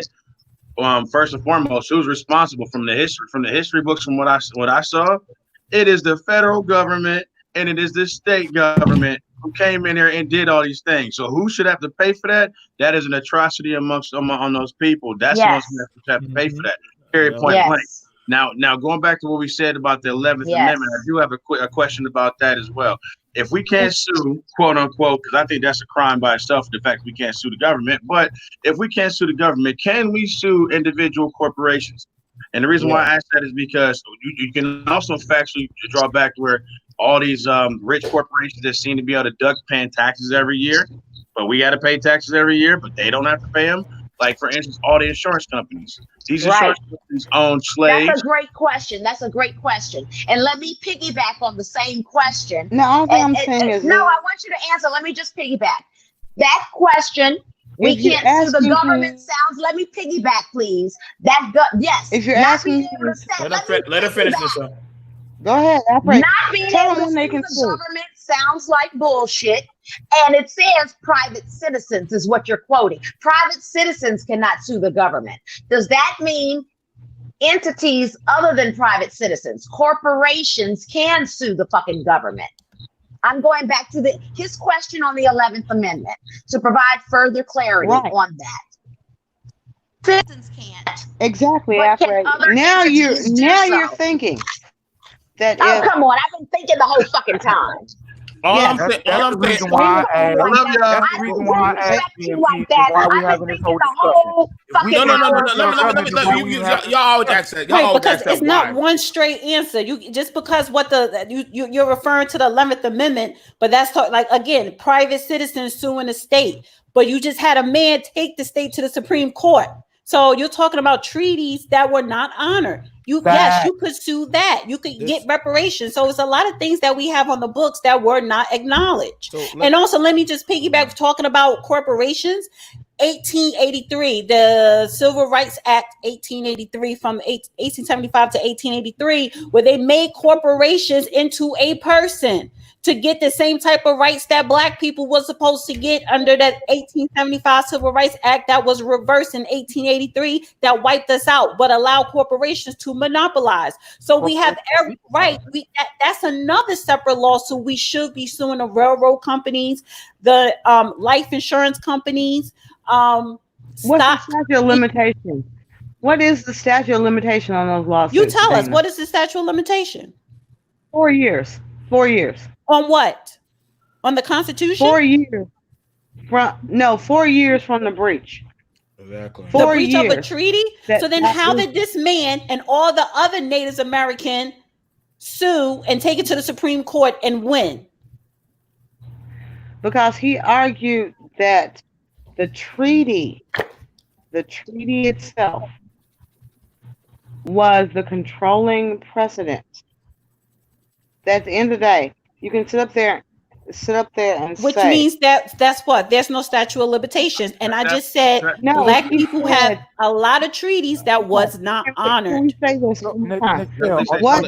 say that. But all I hear have no standing to sue for reparations. Is that your what saying? all I'm hearing is complaining. I'm not gonna lie. All I'm hearing is complaining. It just sounds like complaining to me, man. This is why I'm asking her a question. Are you saying that Black Americans have no standing? You've named one treaty. You know what? Name what? You name one treaty. You name Adam and Onis Treaty of 1866. One treaty. Adams and Onis Treaty. And Freeman Borough. Now I gotta go.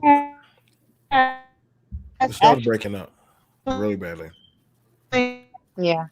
Name one. Here's the thing about it. Why y'all are waiting on these treaties? Can you mute her because that's gonna mess up your live stream? The show. Back out and come back there. Back out and come back. Okay. I want to say this because I feel like y'all lost it all in the sauce. Listen, y'all can wait for these treaties and all this shit from whenever that white man feeling obligated to want to fuck with you. But you know, the only time I've ever seen that man actually really want to look at you is when he sees that you can make money. And that's the only time. When? Michelle, you're fucking up right now. You're fucking up the stream. I got an idea. So I got. Hold on. Hang on. I got to still get it back to Iori before Dion come in. The problem is this, but I can keep on hearing about all these treaties and plans and all stuff. The thing about it is, and I brought in the real estater and I brought in the doctor on people who are pulling grants and selling property. But ultimately, that's the only time this man want to actually deal with your ass. The show, back out and come back. Back out and come back, baby. Why don't you just mute her? There we go. The show, you found out? Up there. She's God. I think it's easier to mute her until she gets her signal correct. So let's go ahead and do that for her. Right, and then let's hear Iori and Dion. So I'm about to pass it to them. The main thing I've been talking with black men and just men in general is literally on how to self-hire yourself, self-build yourself. Mm-hmm. You start showing the numbers of power, like I watch those Arabs when they go down to these auctions and stuff, they will start having to deal with you. They will start having to fuck with you, but they're like, oh shit, who owns that property? Who's making most of the money in my town? It's them Arab men. It's those Somalian men. It's some Hispanic men. So now they have to start dealing with you in the city halls, in the state house. Why? Because you are taking up the majority of the seats. You are now the predominantary tax breadwinner in the town. So they can't overlook you. Saying that, well, guess what? Granddaddy was here a long time ago. Your granddaddy was the breadwinner, not you. That's what they're going to throw in your face. He was the breadwinner, not you. And I know that, guess what? We got these things, but understand, like when I pulled up these 3 judges, they had people that were funding them to be in a certain positions that they were only fucking with them. This is how you get power, people. I don't give a shit if you think I'm poor or not. I could give a shit, nuts. But the problem is this. Black people, you're not at the top of the totem pole anymore. So nobody feels that obligated to actually want to deal with you. Notice majority of our doggone talking points have all been hijacked by a dreamer, by a goddamn lifestyle, by a sexuality, because That's you're true. not because That's you're true. not because That's you are true. not. But that's because because we want to be accepted by all those things. I don't give a listen. So you know what you think you do when you set up your own fundamental shit on your own. It may not be as big as everybody else. You get what I'm saying? But it's yours. So when you can become your own gatekeeper and somebody steps out of line and says some shit that has nothing to do with your shit, you kick their ass off and say, get the fuck on. If you're not hiring one of my own, then guess what? Why am I fucking with you? If you're not going to hire what my imagery, or you're going to say something that's damaging my image, I don't want to fuck with you. So when I talk about, hey, let's look at buying a town for $250,000. So that way it's your town. This is how a lot of people have been making moves. You don't need to know about what we got, how many people we got in our town, how much money we got. That's none of your fucking business. If you're not in the crowd, then you don't need to know. That's none of your business. That's how a lot of these groups are moving. You only know about what they do when they actually That's go factual. That's factual, So, BMT. but However, mind it's you, back to Dana's point. right? Black Americans, the descendants of slaves, are completely disenfranchised. We don't have that economic power to do that without reparations. Then the conversation circles right back to the alpha. We have not gotten to the omega. The alpha is the reparations. Now, Yori and then Dion, please, brothers, speak up. I mean, on the reparations thing, I don't necessarily know how to do it. I know we have to, because that's a little bit complicated. How I would do it is I would say, okay, like if corporations can sue the government, I would basically create a black corporation and sue the government that way. Amen. Okay? That's one way to do it. If there's a loophole with the treaty, you can do it that way too. The whole thing that I'm going to say outside of that, though, is there are things that we can do right here and right now in terms of land acquisition and stuff like that can actually help in doing something like that. But that's outside of the reparations argument. So if we were to talk about the reparations argument itself, so here's the thing, right? I was reading something about a reparations argument, and I was reading about it from a UK perspective. There are a lot of countries that the UK basically was part of a colony of. Absolutely. And when the UK left, those countries became self-independent, and now those countries are petitioning the UK to pay reparations based on population and based on the amount of time that they were occupied. Right. I.e., the Kenyans sued the British, and the British paid reparations to Kenyans. Yeah, from what I saw, it was $1 per person that's alive in the country, multiplied by the amount of years that they were occupied. And that's just a plan. Now, I don't know whether that's going to work or not, but that's positive. But if I was to sue the government directly, I would just do it through a corporation or a treaty-based loophole. Exactly. Because that's how they're doing it now. Exactly. The stuff with real estate, is pretty meat and potatoes. It's based on 3 things, right? Credit scores, DTI, and income. You can basically put a trust together and basically pull income and pull credit and basically do it that way, and then have a huge land grab, depending on where you want to do it and how you want to do it. And technically, you can do it based on what the financing is, depending on whether it's an FHA or a conventional or whatever. You can get it for 3.5 to 5%. It works the same way as you would buy a house. It's just the same kind of situation. But that's outside of the reparations argument. That's a secondary thing, right? Another thing that I was talking to Dollar Will about this today. And he said the worst thing that black people did was leave the trades because they felt like the trades weren't good enough for them, because they got shamed out of the trades. Amen. What trade? Yeah. What trades? I gotta kind of disagree with I'm the a- notion that we voluntarily left the trades. No. What do you mean when you say the trades? I think when he talked about define it better. I mean, because you've got well, at that time there were a lot of blue collar trades, stuff like you're talking about jobs, a trade, blue collar, right? Stuff like being a carpenter, being a machinist, being an electrician, Again, etc. Right? Because that's direct money, and to be honest, in a lot of ways, blue collar trades are more profitable than white collar trades in a lot of ways. Well, we don't need one or the other. We need both. We need the W.E.B. Du Bois plan, and we need the Booker T. Washington. When you talk about blue collar, you're talking about Booker T. When you talk about white collar, you're talking about W.E.B. Du Bois pertaining to black people. We need both. I agree with that, Dana. And basically what I'm saying is that if you want to get this done, you've got to attack on all fronts, including the political side. You know what I mean? Let me say this why. Let me say this why before I pass it. Go ahead. I've never seen a person that picked up a trade in financial debt, but I have seen young men who couldn't even finish college pick up debt. Now, before I'm talking about they got all these plaques on the wall, and they telling all the Hail Marys and stories, but then when we ask them, how much you owe to college? And why is that, BMT? Why is that? Shit.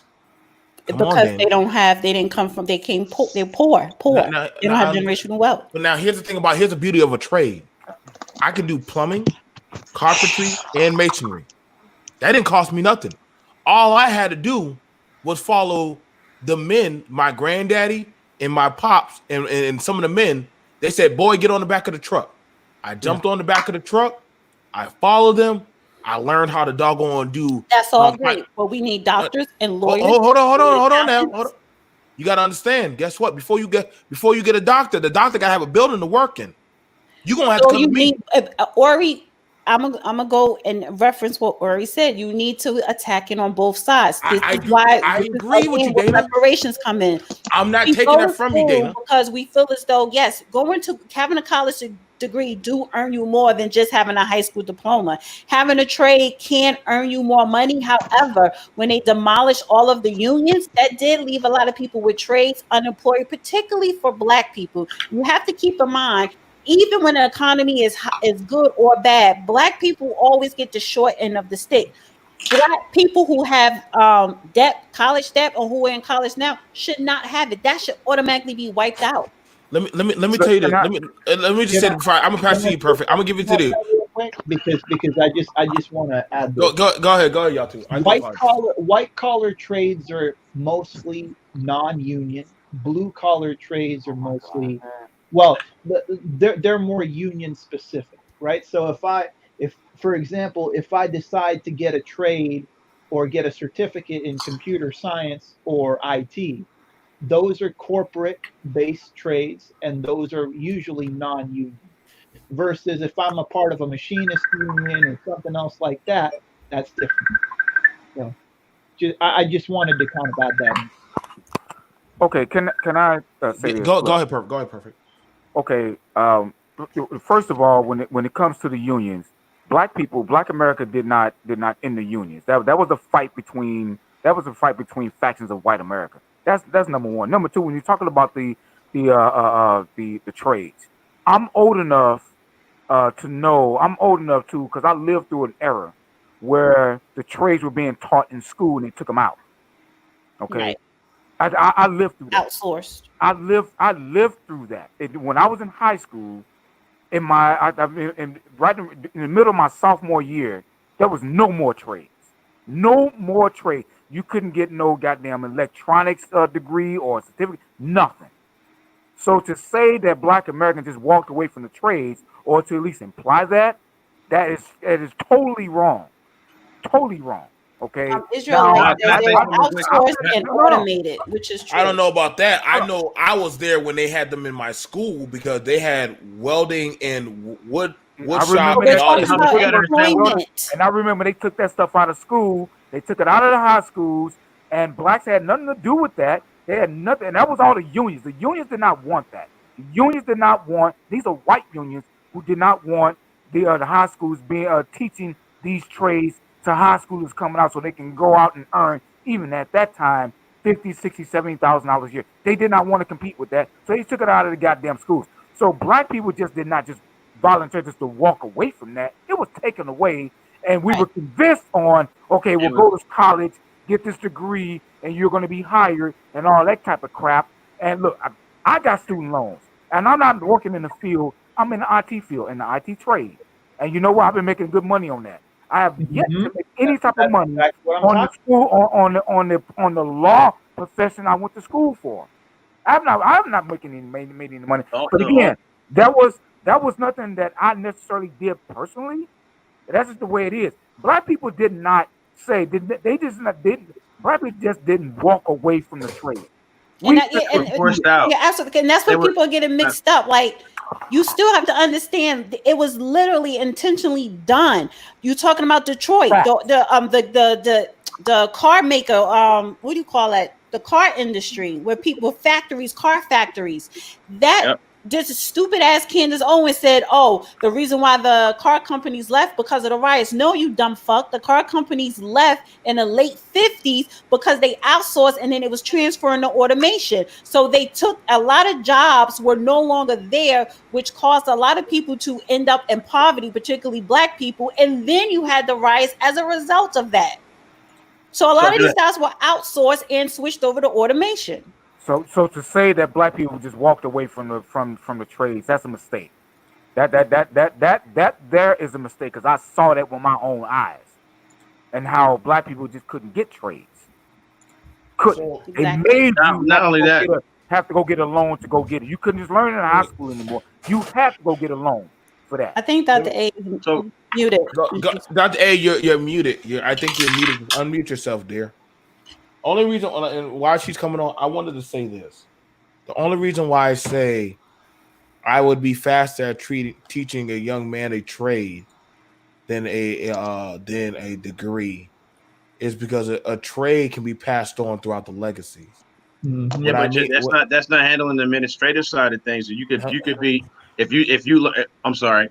So go ahead. Let me say this, and I'm gonna give it to you. The thing about it is this.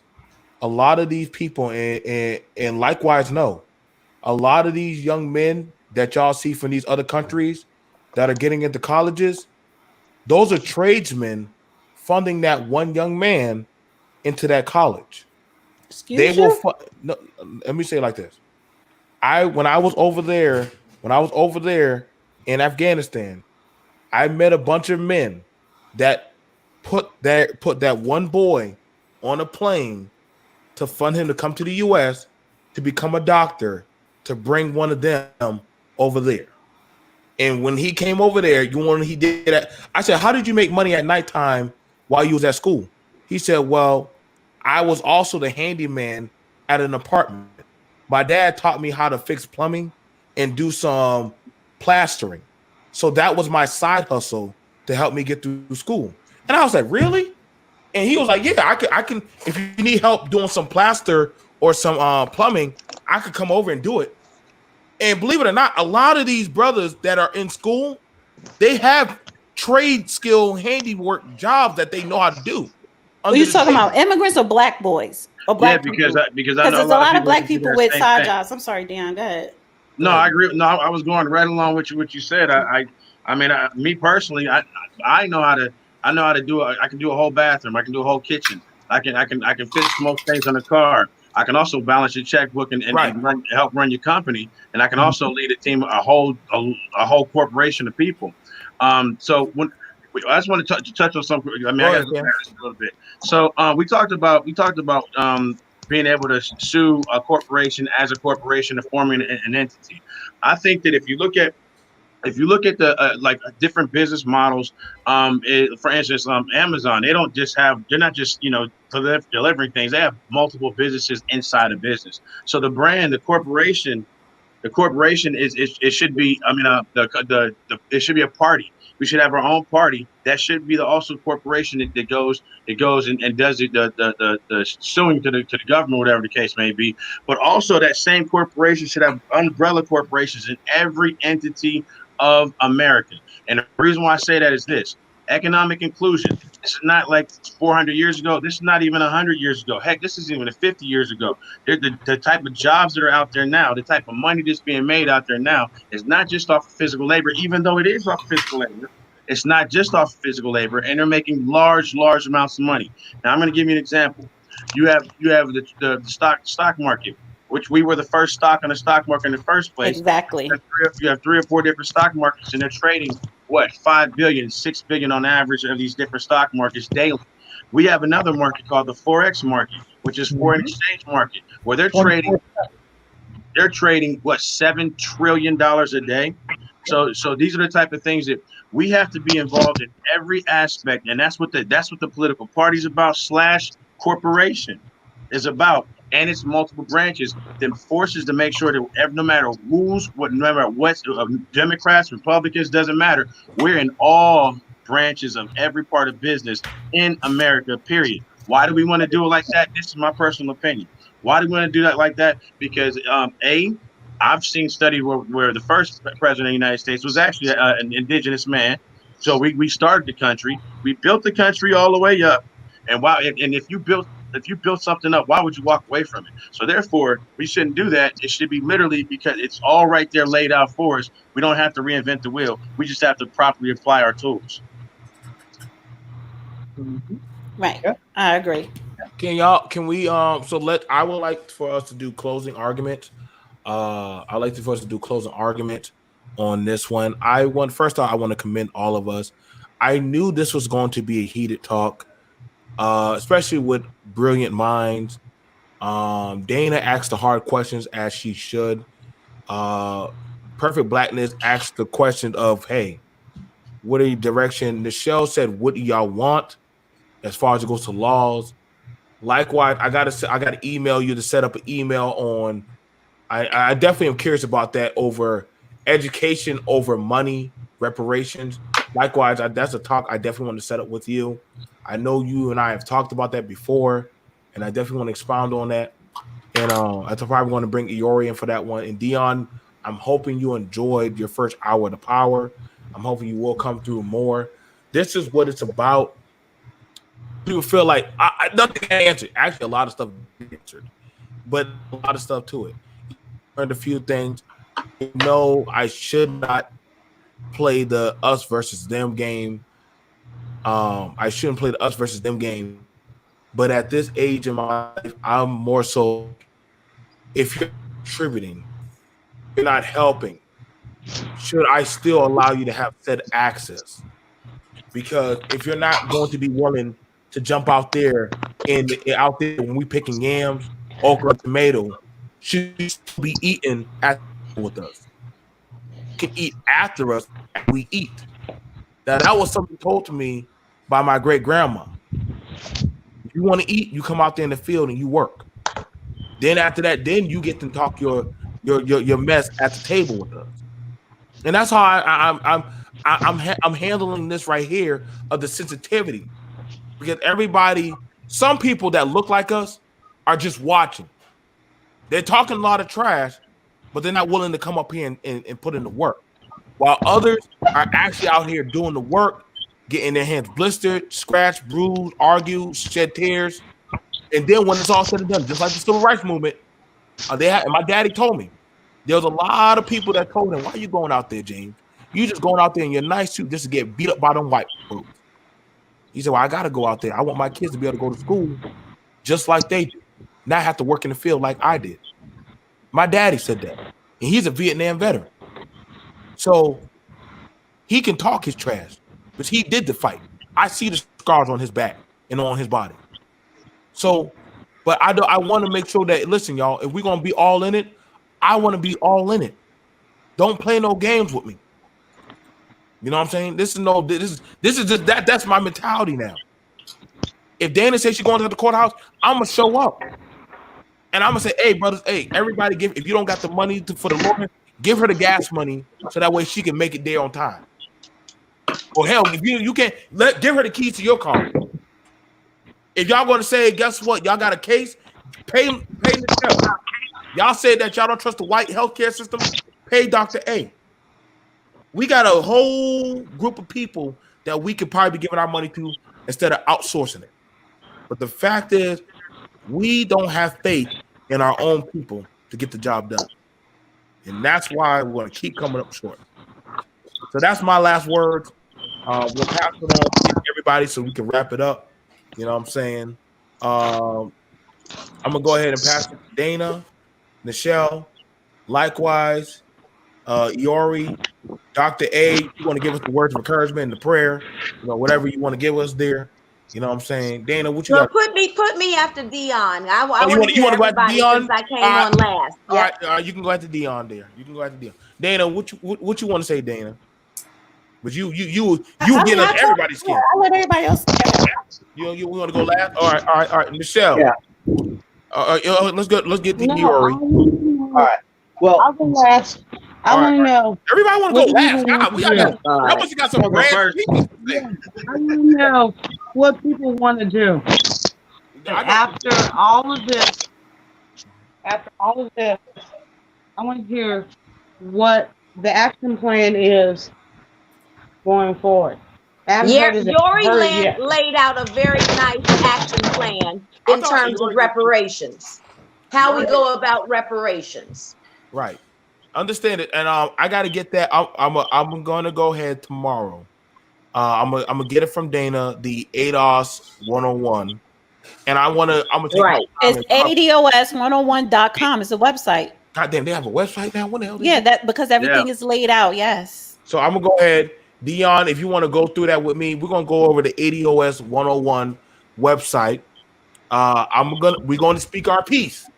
Let me say this, and everyone else can go. I think if any person, particularly Black person, because there's some white people that know more about reparations than a lot of Black people, but any Black person, if you're not versed, if you didn't read up on it, on reparation or what is going on currently or research, and then I have a problem with condescending questions or answers or statements from people. And there's too much divisiveness in Black people right now. I don't care if you're a Black immigrant, ADOS, it does not matter because we're all in this together. I fight for Black immigrants to get their reparations from CARICOM, which is already on the floor of the Parliament by Sir Hilary Beckles. And I fight for reparations in different countries in Africa and South America. So my thing is we need people to support us here. It's not something that's saying, oh, you're excluding everybody else. But yes, because reparations is specific for a particular group. It's not a question of should we get it? Are we going to get it? Do they deserve it? That's not the question. And that's not the fight. The purpose is the fight should be and the movement should be, how are we going to push to demand reparations on a federal and a state level? What do we have to do? Period. What do we have to do? And if you can't educate yourself on it, then I'm sorry, I don't hear you. You can't speak to me about it. Yes, ma'am. All right. And like I said, Dana is very passionate about it. So like I said, I think that's why I rock hard with her. She even gets on me. She gets on me about it. Go ahead. Likewise, what do you got to say, brother? I mean, I pretty much spoke my piece on it, earlier. And it kind of ties in because everybody keeps coming back to trades and education and loans and all this. That's my whole point. I mean, the reparation thing, if there's a valid point, which there is, sure, but I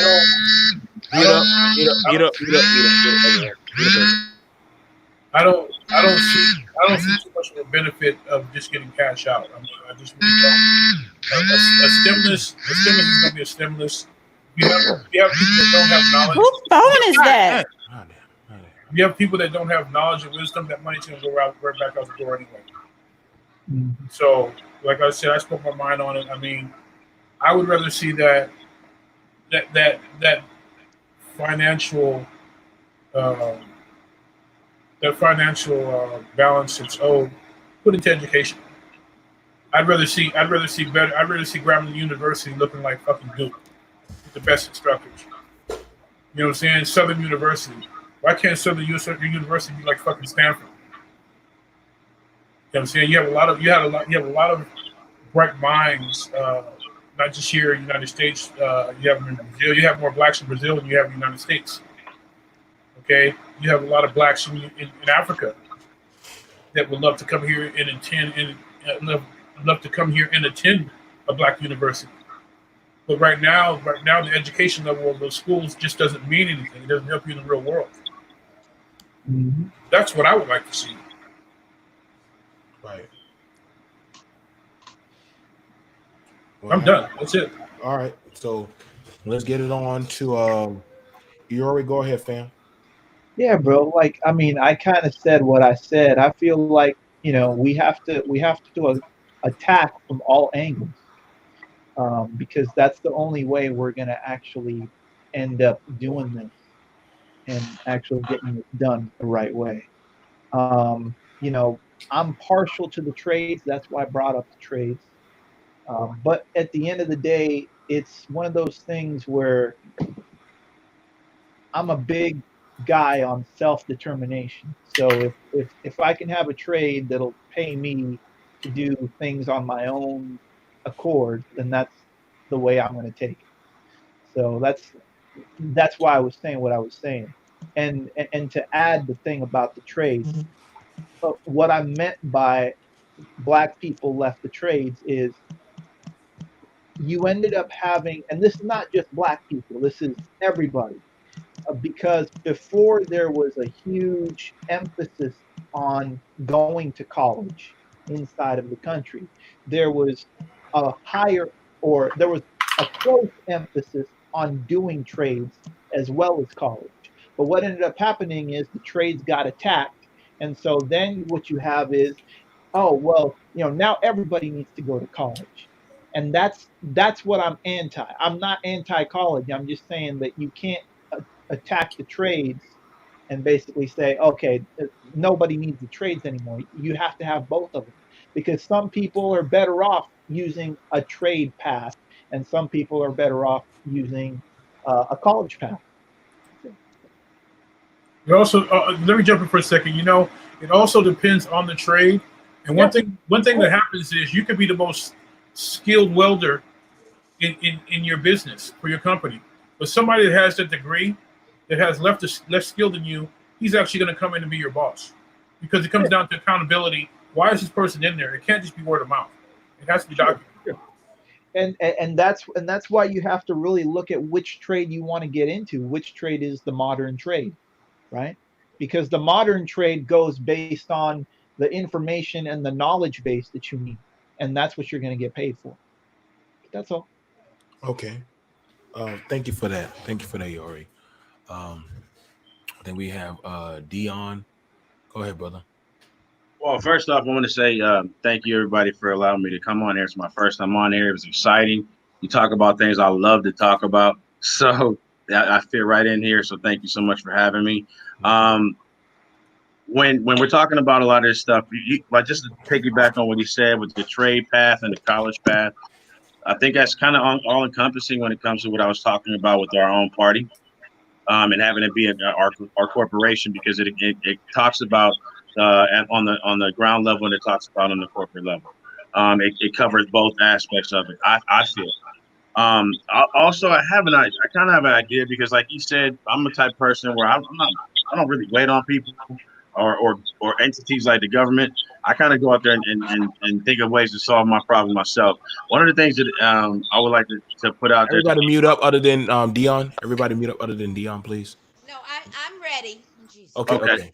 okay. So one of the things that I really think that we might want to consider, and anybody can get my contact information if they need it. I was thinking about find a way we can contact, all of the Black farmers of America, and coming together with our own group and starting our own wholesale store like a Sam's Club, and it'll be something that funds our people, sending our people whatever funding we need for housing, for transportation, for everything that we need.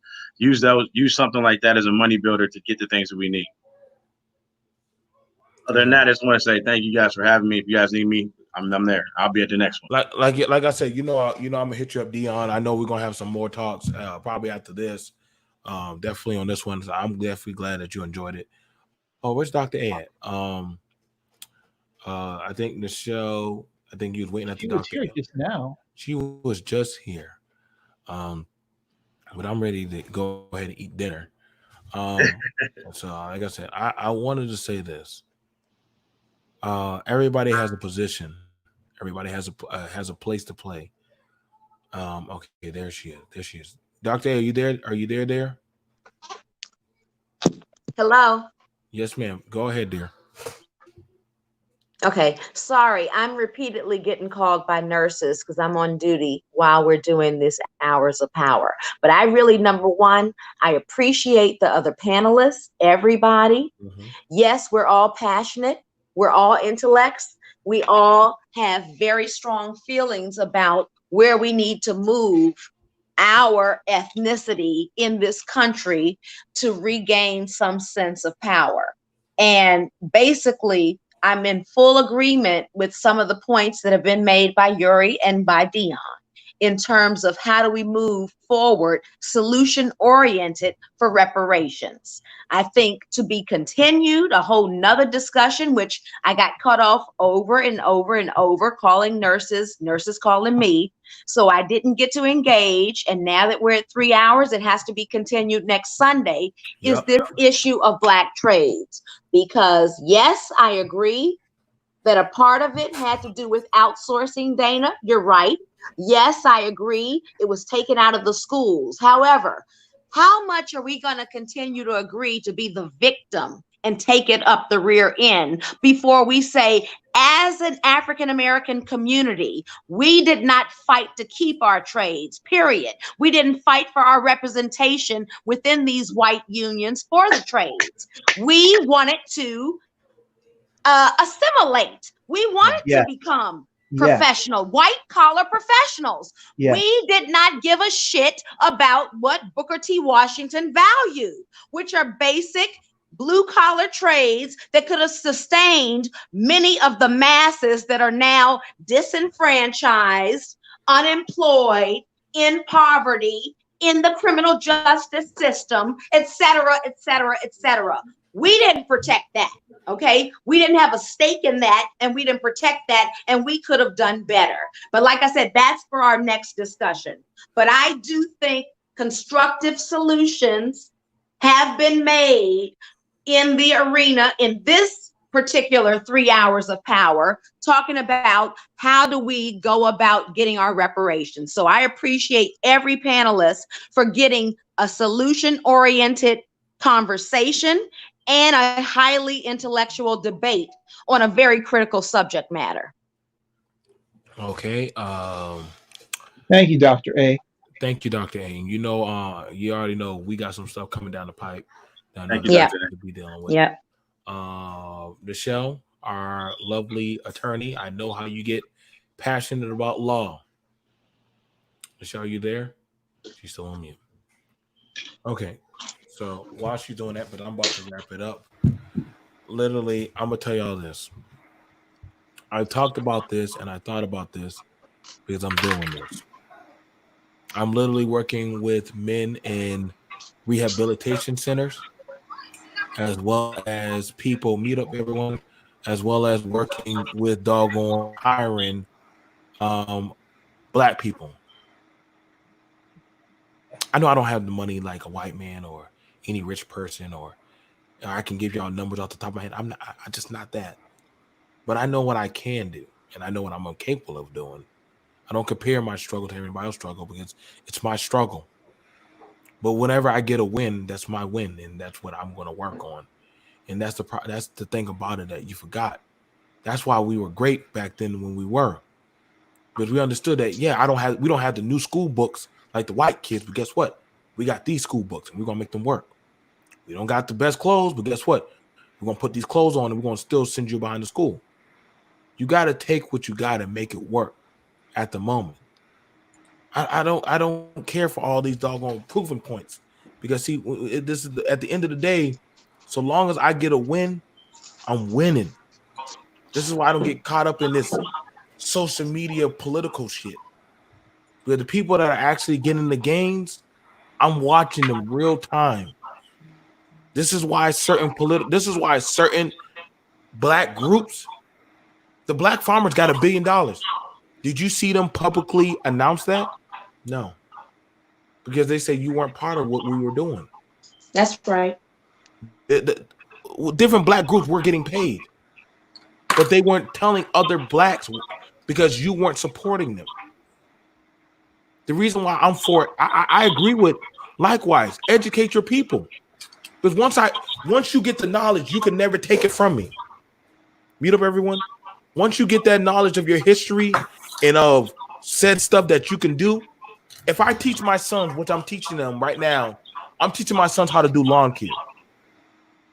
Whenever my sons want to go out on the weekend and make $45 to $80 to $100, they can go do that. They don't have to ask daddy. They give me $20. I give them 2 gas tanks of gas. They go out there and flip that and make $80 to $100. That's a pretty good day. But see, I gave them that knowledge how to make more money on more money. Now they got their own little business on making cash. And now their little friends are getting in on it. So throughout this summer, every weekend, they've been making $100 to $150. That's a win. That's power. And until we can start teaching our own people how to go out there and get said money and resources and bring it back, you don't got power. That's what we need. Because when they get old enough, I did my job. What they're going to do with that is going to be up to them. And see, that's the thing about it. Like, that's why I said we need to hire and put the people that can do the job. I need the white collar brothers like Dion, that I can employ him and pay for him. See, we want people to fight for us, but we don't pay the people that can do the fight. We don't pay them. So guess what? They don't feel like no said loyalty to us because we're not promising to take care of them. I want to make sure that if Dr. A is going to take care of our women, she is going to be compensated. I want to make sure if Dion is educating our men, he is going to be compensated. If Dana is doing medical practices for our people, they're going to be compensated.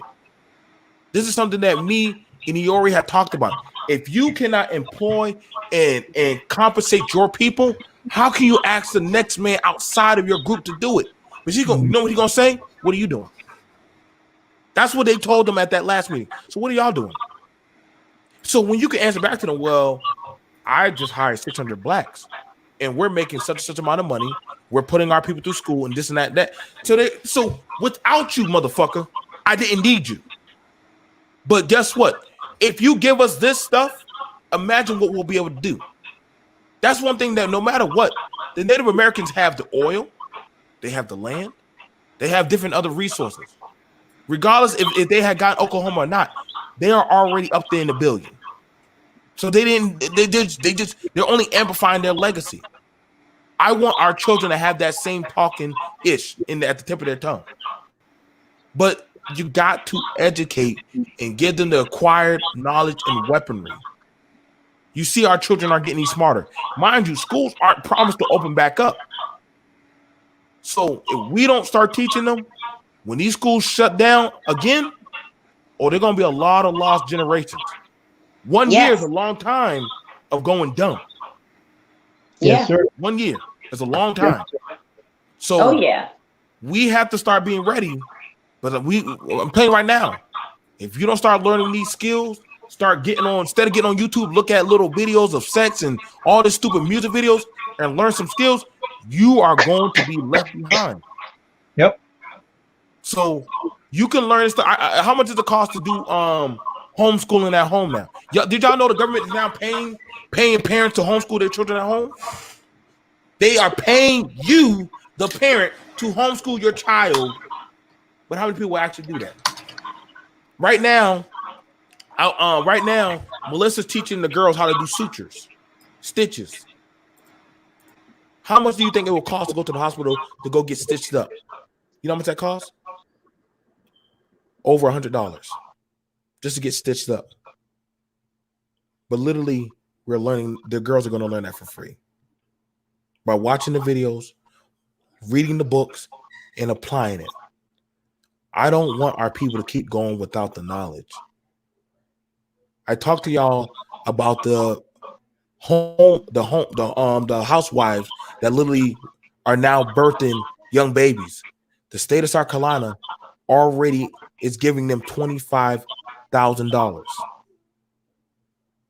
just so that way they can keep on doing what they're doing, because they don't want the people to keep. They don't want them to keep coming to the hospital. If they can do it, they can't. So if they can pay them not to come to the hospital, they're That's going right. to pay. They're going to pay you. That's You're right. showing that you are a self-developed entity. That's what we need. I'm not taking that from y'all.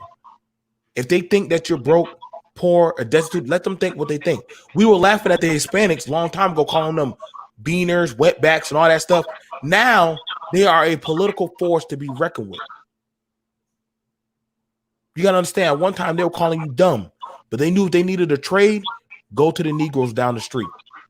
They know how to do everything. Right. Let them think whatever they think about you. So long as you're getting your checks, that's all that matters. That's one thing my mama said. Let them say whatever they say about you. They thought my mama was a whore because she always had money, but she ain't had no man. Oh, Zet must be sleeping around. My mama worked 2 jobs. You never saw her. All you saw her was leave early in the morning and come late at night. They swore up and down that she was a hoe, but she was too busy worrying about the money and putting her kids through school. That's the drive that we need back. So I love y'all guys. I appreciate y'all. Like the video, share the video. I'm going to be talking with my brother Dion, Dr. A, Iori. Real Dana came in with the great facts. That's always a pleasure. Much love, peace, and family, everybody. Peace. We're out for the day. All right. Like I said, put in y'all comments. Tell us what y'all think, and we'll see y'all guys later.